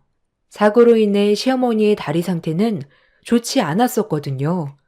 저도 백방으로 알아봤지만 당장 입주할 수 있는 곳은 마땅치 않았는데요. 남편과 상의를 한 끝에 결국 저희 집으로 모시게 되었답니다. 처음에는 어머님이 극구 반대를 하셨지만 저와 남편이 계속해 이야기를 하니 마지못해 받아주시더라고요. 그때부터일까요? 어머님의 태도는 전과 미묘하게 달라지기 시작했습니다. 처음에 단순하게 같이 살다 보니 느끼는 불편함이라고 생각을 했어요. 중간중간 이상한 말을 꺼내 오시기도 했지만 그냥 착각한 것이라 생각을 했죠. 결혼 5년 동안에 큰 트러블 없이 잘 지내왔는데 갑작스럽게 태도가 바뀌는 건 이상하다고 생각을 했어요. 그러다 보니 처음 시어머니의 태도에 크게 대처하지는 못했었습니다. 그런데 시어머니의 태도는 날이 갈수록 이상해졌던 것 같아요. 예, 너 내일 나 병원 진료보는 거 알지? 늦지 않게 1시간 전에 출발하자. 네? 어머님, 저 내일 일을 뺄 수가 없어요. 미리 이야기를 해 주시지. 죄송하지만 내일은 어머님 혼자 가셔야 할 것 같아요. 아니, 이 다리로 어떻게 혼자 가? 그럼 진료 미룰 테니 너 시간 될 때 가자꾸나. 어느 순간 어머님은 저를 마치 자신의 하인처럼 대하기 시작했어요. 휴일을 제외하고는 일을 하고 있었던 저에게는 이런 시어머니의 태도가 더욱 불편했죠. 심지어 시간을 맞춰 어머님과 외출을 하게 되는 날에는 시어머니는 지갑을 전혀 들고 다니시지 않으셨어요. 따로 일을 하고 계시는 것이 아니니까 처음에는 제가 돈을 내는 게 당연하다고 생각했지만 시어머니의 태도에 저는 이게 정말 맞는 일인가 싶었답니다. 예, 나 나가 있을 테니까 계산하고 나오렴. 아, 그리고 요즘 애비 얼굴 보니까 헬스케졌더라. 아들 먹을 것도 넉넉하게 포장해달라고 했으니 그것도 가져와. 어머님, 저녁에 먹을 거 있어요. 포장 안 하셔도 되는데. 예, 넌 이게 아깝니? 돈 번다고 유세하는 거야 뭐야? 아니 부잣집 며느리인 줄 알았는데 배포가 pen댕이네. 네? 어머님, 무슨 말씀 하시는 거예요? 니네 집 지역 유지라며. 난 그것도 모르고. 아, 어쨌든 계산하고 나와라. 시어머니의 태도는 날이 갈수록 심해졌지만 남편은 그런 시어머니의 모습에 무관심했어요. 더군다나 시어머니는 제 앞이 아닌 다른 사람들 앞에서는 세상 둘도 없는 시어머니처럼 행동하셨죠. 저는 답답하고 억울하기도 했지만 시어머니가 치료를 받을 때까지만 참아보자 생각을 했습니다. 그렇게 시어머니는 몇 달간의 치료를 마치고 다시 원래 지역으로 가시게 되었어요. 속으로는 시원한 마음이 들었지만 겉으로 티를 낼 순 없었죠. 그렇게 다시 평화로운 생활이 이어지는 듯 했습니다. 평화롭던 일상이 깨져버린 것은 시어머니가 사기를 당하면서부터였습니다. 다리를 다치게 되면서 원래 하던 일을 그만두어야 했던 시어머니는 모아둔 돈을 가지고 투자를 하기 시작하셨어요. 처음에는 수익률이 높았는지 저희에게도 큰 돈을 벌었다며 종종 자랑을 하셨죠. 예, 주연아. 니네 집 지역 유지라고 했지? 그 지역 유지하려면 얼마나 뼈 빠지게 남의 비 마치겠니? 니네 엄마 아빠도 참 힘들게 사셨겠다. 원래 뭐가 없으면 몸에 고생을 하는 거야. 이것 봐. 나는 젊었을 때 벌었던 돈들로 투자해서 이렇게 먹고 살잖니. 너희 부모님도 이제 남의 비 맞춰서 사시지 마시고 투자하시라고 해. 엄마, 제발 말은 제대로 해. 엄마 지금 투기하는 거야, 투기. 그게 정말 투자라고 생각해? 그리고 장인 장모님을 그렇게 이야기하지 마. 누구보다 성실하게 열심히 살아오신 분들이셔. 도대체 창피하게 왜 그렇게 이야기하는 거야? 아니, 내가 무슨 틀린 말 했니? 지금은 모르겠지만 예전에는 다 남의 뒤 봐주고 큰 자리 얻고 그랬어. 어머님, 저희 부모님 그렇게 사신 거 아니세요. 그렇게 말씀하시니 속이 상하네요. 무슨 이런 이야기로 속이 상해? 너도 별나다 정말. 어머님은 종종 이상한 말씀을 서슴없이 하시기도 했지만 남편이 그럴 때마다 어머님을 나무랐고 저 역시 참지 않고 이야기를 했어요. 시어머니는 마치 자신의 잘못은 없다는 듯 이야기를 마무리하셨고 저희 역시 더 이상 말이 통하지 않는구나 싶어 길게 이야기하지는 않았답니다. 시어머니의 투자는 계속 성공적으로 이어지게 되었고 집에는 전에 없었던 명품 가방이며 옷들, 신발, 보석 등이 생기기 시작했어요. 가끔씩 시어머니 댁에 갈 때마다 새롭게 생긴 물건들을 보면서 놀라기도 했지만 시어머니에게 말이라도 꺼내는 순간 바로 머리가 아파할 것 같아 한 번도 티를 내지 않았답니다. 그렇게 시어머니의 자금줄이 튼튼해지면서 집을 나갔던 아주버님과 아가씨도 다시 어머님 댁으로 들어와 살기 시작하더라고요. 처음에는 그동안 신경도 안 쓰던 두 사람이 갑자기 시어머님 댁으로 들어왔다는 소식에 놀랐는데 두 사람은 어머님보다는 어머님 돈에 더 관심이 많더라고요. 저는 바로 느껴졌지만 어머님은 이제야 자식들이 정신을 차렸다며 자신이 노력한 덕분이라 생각을 하셨죠. 그래도 남편의 다른 형제들이 시어머님 곁에 있으니 이제는 한결 나아지겠다 생각을 했었어요. 그렇지만 시어머님의 태도는 그 이후 더욱 이상해져만 갔습니다. 시어머님은 그때 이후로 저에게 요구하는 것들이 많아지기 시작했어요. 평상시에는 용돈이란 걸 요구하지 않았던 시어머니지만 어느 순간부터 매달 용돈을 요구하기 시작했답니다. 예, 내 친구들 며느리들 보니까 말이야. 매달 만날 때마다 용돈을 쥐어준다고 하더라. 넌 네 남편 민수 친구 성준이 알지? 걔 며느리는 의사라서 아프면 바로 가서 치료받고 주기적으로 영양제도 보내주고 그런다고 하던데. 아이고, 난 뭔 복을 갖고 있나 몰라. 어머님, 용돈을 원하시는 거예요? 남편과 한번 이야기를 해볼게요. 아니, 넌 지금까지 뭔 이야기를 들은 거니? 아까 말했잖아요. 남편한테 비밀로 하고 지어주는 거라고. 너 돈도 많은데 왜 허락을 받아? 어머님, 이제 아이도 갖고 미래도 생각해야죠. 지금 모아두지 않으면 나중에는 더 힘들잖아요. 용돈 필요하시면 남편과 상의해 볼게요. 에휴, 넌 말이 한 통하네. 됐다. 엎드려 절받기 그만할란다. 시모는 어떻게든 저에게 용돈뿐만 아니라 틈틈이 무언가를 요구하기 시작하셨어요. 그렇지만 저는 너무나 의아했답니다. 결혼을 할 때도 양가 지원 없이 집을 구하고 생활비를 마련하고 거기다가 우리 두 사람 모두 아직까지는 월급이 넉넉한 편은 아니었기 때문에 아이까지 생각한다면 지출을 줄여야 하는 형편이었거든요.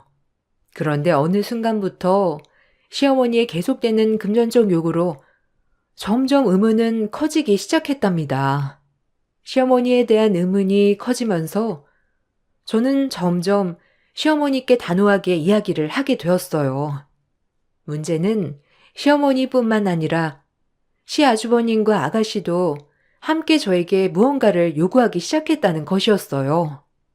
평소에는 전화 한 통도 없었던 아가씨가 갑자기 전화가 와 나갔을 때도 당황을 할 수밖에 없었어요. 어머, 아가씨, 오랜만이에요. 아니, 어떻게 여기까지 오셨어요? 밥은 먹었어요? 오빠는 여기 온 거 알고 있어요? 아, 언니? 오빠한테는 이야기 안 하고 언니 보러 온 거예요. 잠시 시간 괜찮아요? 아니, 이런저런 할 이야기도 있고. 아, 그럼요. 아가씨, 무슨 일 있어요? 요즘 시어머님 댁에서 같이 지내는 건 어때요? 아, 그게 말이죠. 언니, 저 엄마랑 더 이상 못 살 것 같아요. 네? 아니, 왜요? 잘 지내고 계신 거 아니에요? 아, 엄마랑 맞지도 않고 괜히 합가하겠다고 집도 정리하고 왔는데. 언니, 혹시 저 1년만 살 집 마련해주면 안 돼요? 제가요? 아니, 오빠한테도 아니고 거기다가 저 그럴 만한 능력도 없어요. 에이, 언니 그만한 능력 있잖아요. 오빠한테 말했다가는 저 당장 내쫓길 거예요. 언니, 오빠한테는 비밀로 할 테니 한 번만 도와주세요. 아가씨의 황당한 요구는 며칠 동안 계속되었어요. 저는 밑도 끝도 없이 요구하는 시댁 식구들이 어처구니가 없었지만 그렇다고 해서 없는 걸 도와줄 수는 없다 생각을 했답니다. 그 이후에도 어머님은 냉장고를 사달라, 텔레비전이 고장났다, 차가 말을 안 듣는다며 이런저런 이야기들로 저에게 무언가 요구하셨어요. 그때마다 혹시나 남편에게 이런 이야기를 들어봤냐며 물어보면 자신에게는 한 번도 전화가 온 적이 없다고 대답을 하더라고요. 저는 그때 시댁 식구들이 내가 만만하니 이러는 거라는 걸 알게 되었답니다.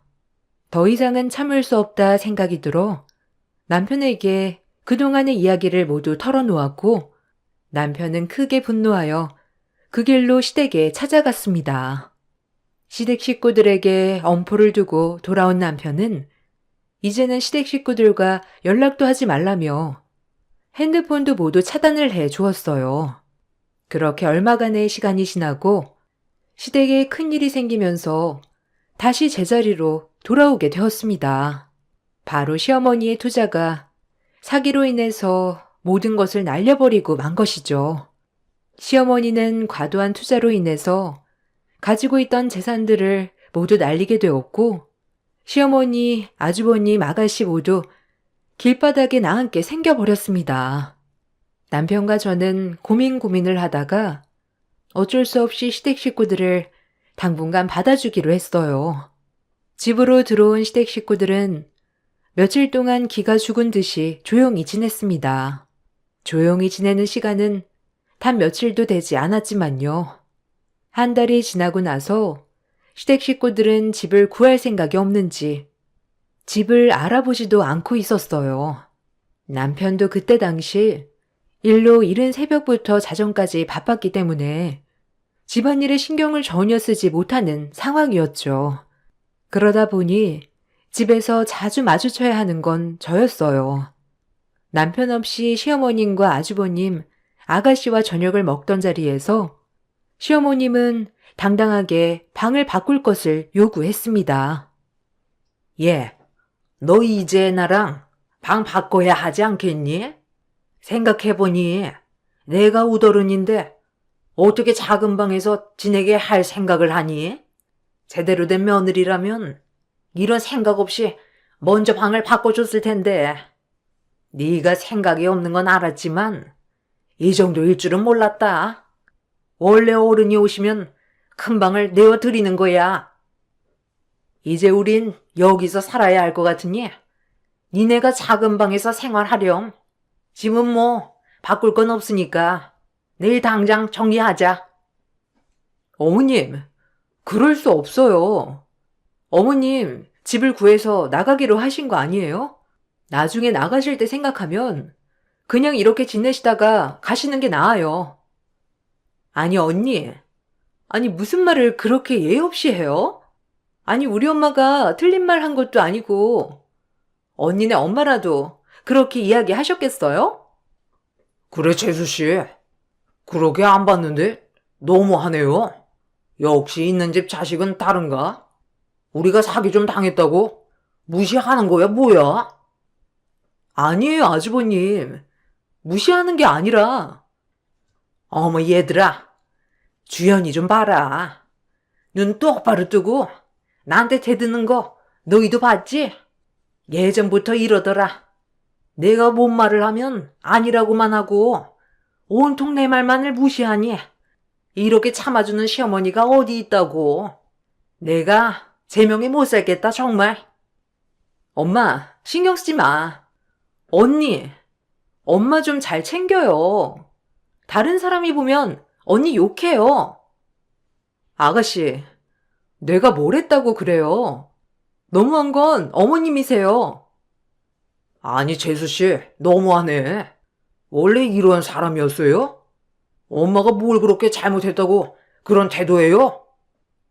한바탕 난리가 나던 그때 일찍 일을 마친 남편이 들어왔어요. 살얼음판 같은 분위기를 보고 남편은 저를 조용히 불러서 이야기를 하더라고요. 여보, 지금 상황이 불편한 건 알겠지만 사기를 당해서 어쩔 수 없이 오셨잖아. 불편해도 조금만 참아줘. 당신 무슨 소리야? 지금 내가 잘못했다고 말하고 싶은 거야? 아니, 그게 아니고. 아휴, 됐다. 그만 얘기하자. 뭘 그만 얘기해. 너무한 건 당신네 식구들이야. 갑자기 집으로 들어와서 안방까지 차지하겠다는데 내가 화가 안 나? 알겠어. 알겠으니까 그만하자고. 내 편인 줄 알았던 남편까지 저에게 나무라니 저는 정말 어떻게 해야 할지 모르겠더라고요. 밖에 있었던 시댁 식구들이 남편이 저에게 뭐라고 이야기를 하는 걸 들었는지 그날 이후부터는 노골적으로 저를 무시하기 시작했습니다. 제가 무슨 행동을 할 때마다 부풀려서 남편에게 전달했고 남편은 그 말을 듣고 제 이야기를 듣지 않고 화를 내기 시작했죠. 집안은 순식간에 분위기가 바뀌었고 시모의 태도는 점점 더 당당해져 갔습니다. 예, 너 오늘 나랑 어디 좀 가자. 어디요, 어머니? 아니, 무슨 말이 많니? 가자면 가는 거지. 이따가 출발할 테니까 차 좀 대기시켜놔.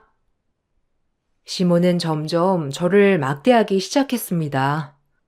거기다가 제가 버는 돈을 마치 자신의 돈인 양 사용하기 시작했죠. 이날도 시모는 자신이 원하는 옷이 있다며 저를 데리고 백화점을 갔습니다. 시모는 거리낌 없이 비싼 브랜드 옷들을 고르기 시작했죠. 저는 어머님께 조심스럽게 말을 해보았지만 시어머니는 그때마다 큰 소리로 이야기를 하기 시작했습니다. 어머, 주연아. 엄마는 괜찮다니까. 아유, 우리 며느리 열심히 번 돈을 어떻게 쓰니? 어머, 모녀새인 줄 알았는데 고부간이셨구나. 너무 다정하셔서 모녀신 줄 알았어요. 그죠? 저희가 사이가 정말 좋아요. 며느리가 이렇게 월급 때마다 제 옷 사주겠다며 난리네요.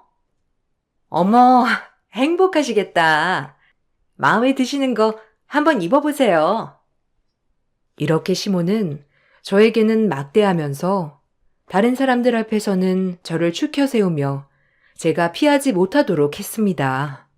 처음에는 어리둥절했지만 생각해보니 제가 이런 상황에서 거절하지 못할 거란 걸 가장 잘 알고 계셨던 것이었죠. 그렇게 엄청난 쇼핑을 하고 돌아오던 때 오랜만에 기분이 좋다며 시모는 온 가족이 모여 외식을 하자고 부르기 시작했습니다. 식당에서도 시모는 며느리가 밥을 사주겠다며 이야기를 하는 통에 어쩔 수 없이 왔다는 말을 크게 외치기 시작했어요. 조용히 밥만 먹고 가야겠다 생각했던 저는 실수로 시모의 패딩에 물을 쏟고 말았어요. 순간 얼굴이 굳어졌던 시모는 아무 말 없이 식사 자리를 마쳤습니다. 집에 돌아오면서도 별말이 없었던 시모는 집에 도착하자마자 폭언을 쏟기 시작했습니다. 넌 정말 구제불능이구나. 아니, 거기서 어떻게 물을 쏟니? 너 이 옷을 내가 얼마나 아끼는지 몰라? 내가 거기서 얼마나 창피했는지 아니? 물 쏟은 옷을 입을 수도 없고 너 때문에. 아, 어머님, 죄송해요. 그렇지만 다른 거 아니고 물을 쏟은 거라 마르면 괜찮을 거예요. 네가 어떻게 알아? 물 때문에 얼룩지면 네가 책임질 거야? 똑같은 거 사올 자신 있어? 참나 됐고. 이거 어차피 단종돼서 구하지 못하니 내가 원하는 옷으로 내일 사와. 네, 알겠어요. 어떤 건지 말해주세요. 자, 이거니까 내일 가서 당장 사와. 어머님, 이건 900만 원이잖아요. 9만 원짜리 패딩에 물 쏟았다고 어떻게 900만 원 모피를 사라고 하세요? 예, 나한테는 이 패딩이 900만 원짜리야. 니까짓게 뭘 안다고 그깟 판매 금액으로 이야기를 해? 네가 잘못해놓고 지금 그딴 소리가 나와? 아니, 그래도 어머니. 역시 넌 알겠다는 말을 한 번도 안 하는구나. 시애미가 하라면 할 것이지. 시어머니가 난동을 피우던 그 순간 욕실문이 활짝 열렸습니다. 열린 문으로 나온 사람은 다름 아닌 제 친정 아버지였어요. 저도 깜짝 놀랐지만 저보다 더 놀란 것은 바로 시어머니였습니다. 놀란 표정으로 아빠를 보니 아빠는 당장이라도 집을 뒤엎을 것 같은 표정으로 시어머니를 바라보고 있었습니다. 시어머니는 아빠를 보며 놀란 표정을 짓다가 해명을 하기 시작했죠. 아니, 사돈. 아니, 여기는 어쩐 일로? 그것보다 이게 제가 그러려고 한 게 아니라 순간 화가 났어. 사부인, 지금까지 제 딸을 이렇게 대하신 겁니까? 그때 저와 나눈 이야기와는 전혀 다르네요. 저희가 약속한 건 없던 일로 하시죠. 아이고, 사돈어른, 아닙니다. 오해하시는 거예요. 이게 어떻게 오해를 하는 겁니까? 애지중지 키운 딸을 보내놓았더니? 주연아, 가자. 여기 더 이상 있을 필요 없다. 시모는 아빠의 옷을 잡고 계속해서 오해하는 거라며 이야기를 하셨지만 아버지는 아무런 대답도 하지 않은 채 저의 손을 잡고 집으로 향하셨습니다.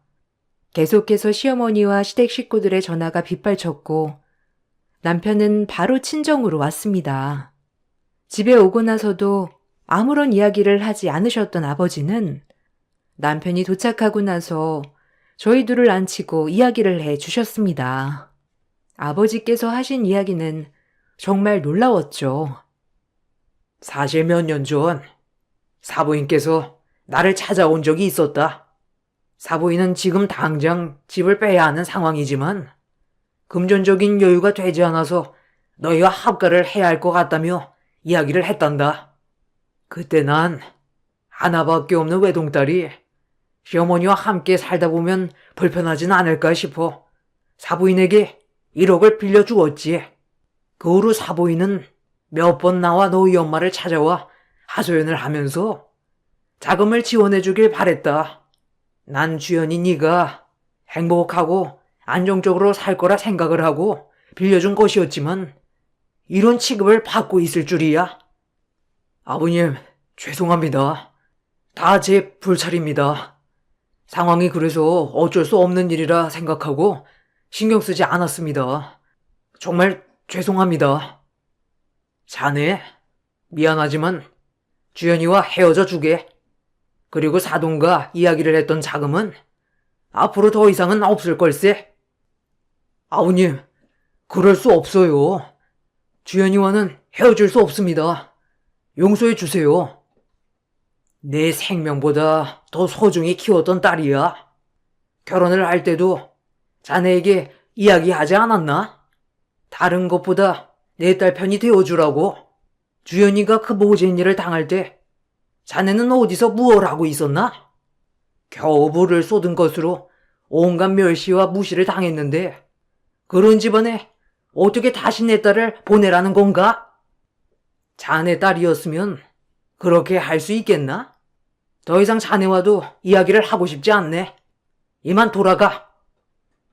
남편은 아빠의 말을 듣고 집으로 돌아갔고 아빠는 저에게 나머지 이야기를 해 주었습니다. 원래 결혼 자금으로 제가 어릴 적부터 모아둔 돈을 결혼을 할 때 모두 주려고 했지만 시어머니의 말을 듣고 나중에 어려운 일이 있을 때 사용을 해야 되겠다 생각을 하셨다고 해요. 그러다 어디선가 시어머니가 저희 집안이 지역 유지라는 이야기를 들었는지 계속해서 돈이 없다며 찾아오기 시작하셨다고 합니다. 처음에는 저를 위해서 아빠는 한 번만 시어머니를 도와주기로 하셨지만 점점 시어머니의 요구는 노골적으로 변해갔다고 합니다. 생각해보니 아버지께 자금을 받으러 갔던 시기부터 시어머니는 저를 부잣집 며느리라 칭하기 시작했었죠. 저는 그것도 모르고 갑자기 변한 시어머니의 태도를 의아해하기만 했던 거고요. 처음에 수월하게 필요한 돈을 받고 나니 시어머니는 욕심이 생겼던 것 같습니다.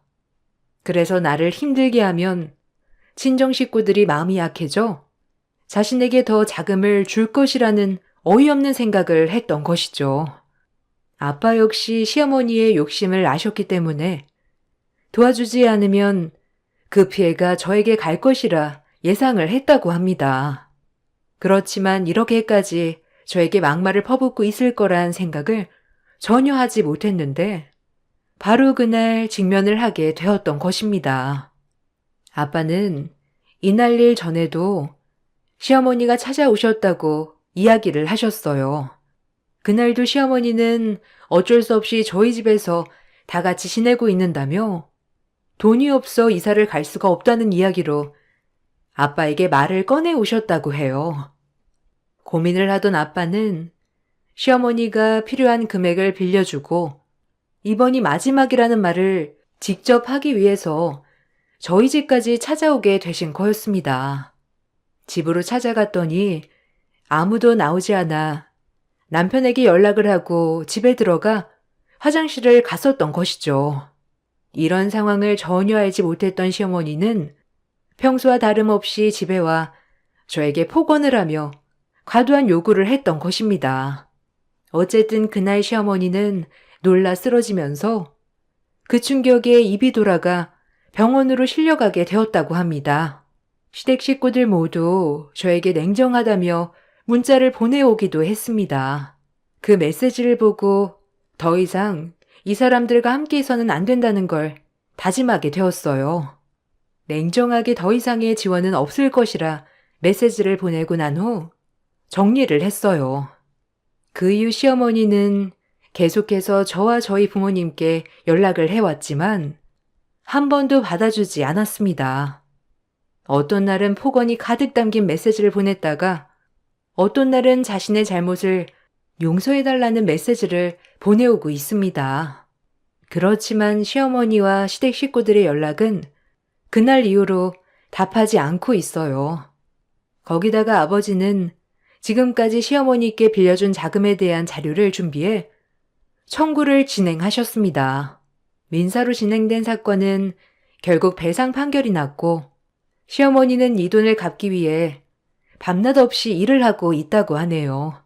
남편은 그 이후로도 꾸준히 저희 집을 찾아왔고 시댁 식구들과 절연하겠다는 약속을 하고 다시 같이 생활을 하고 있습니다.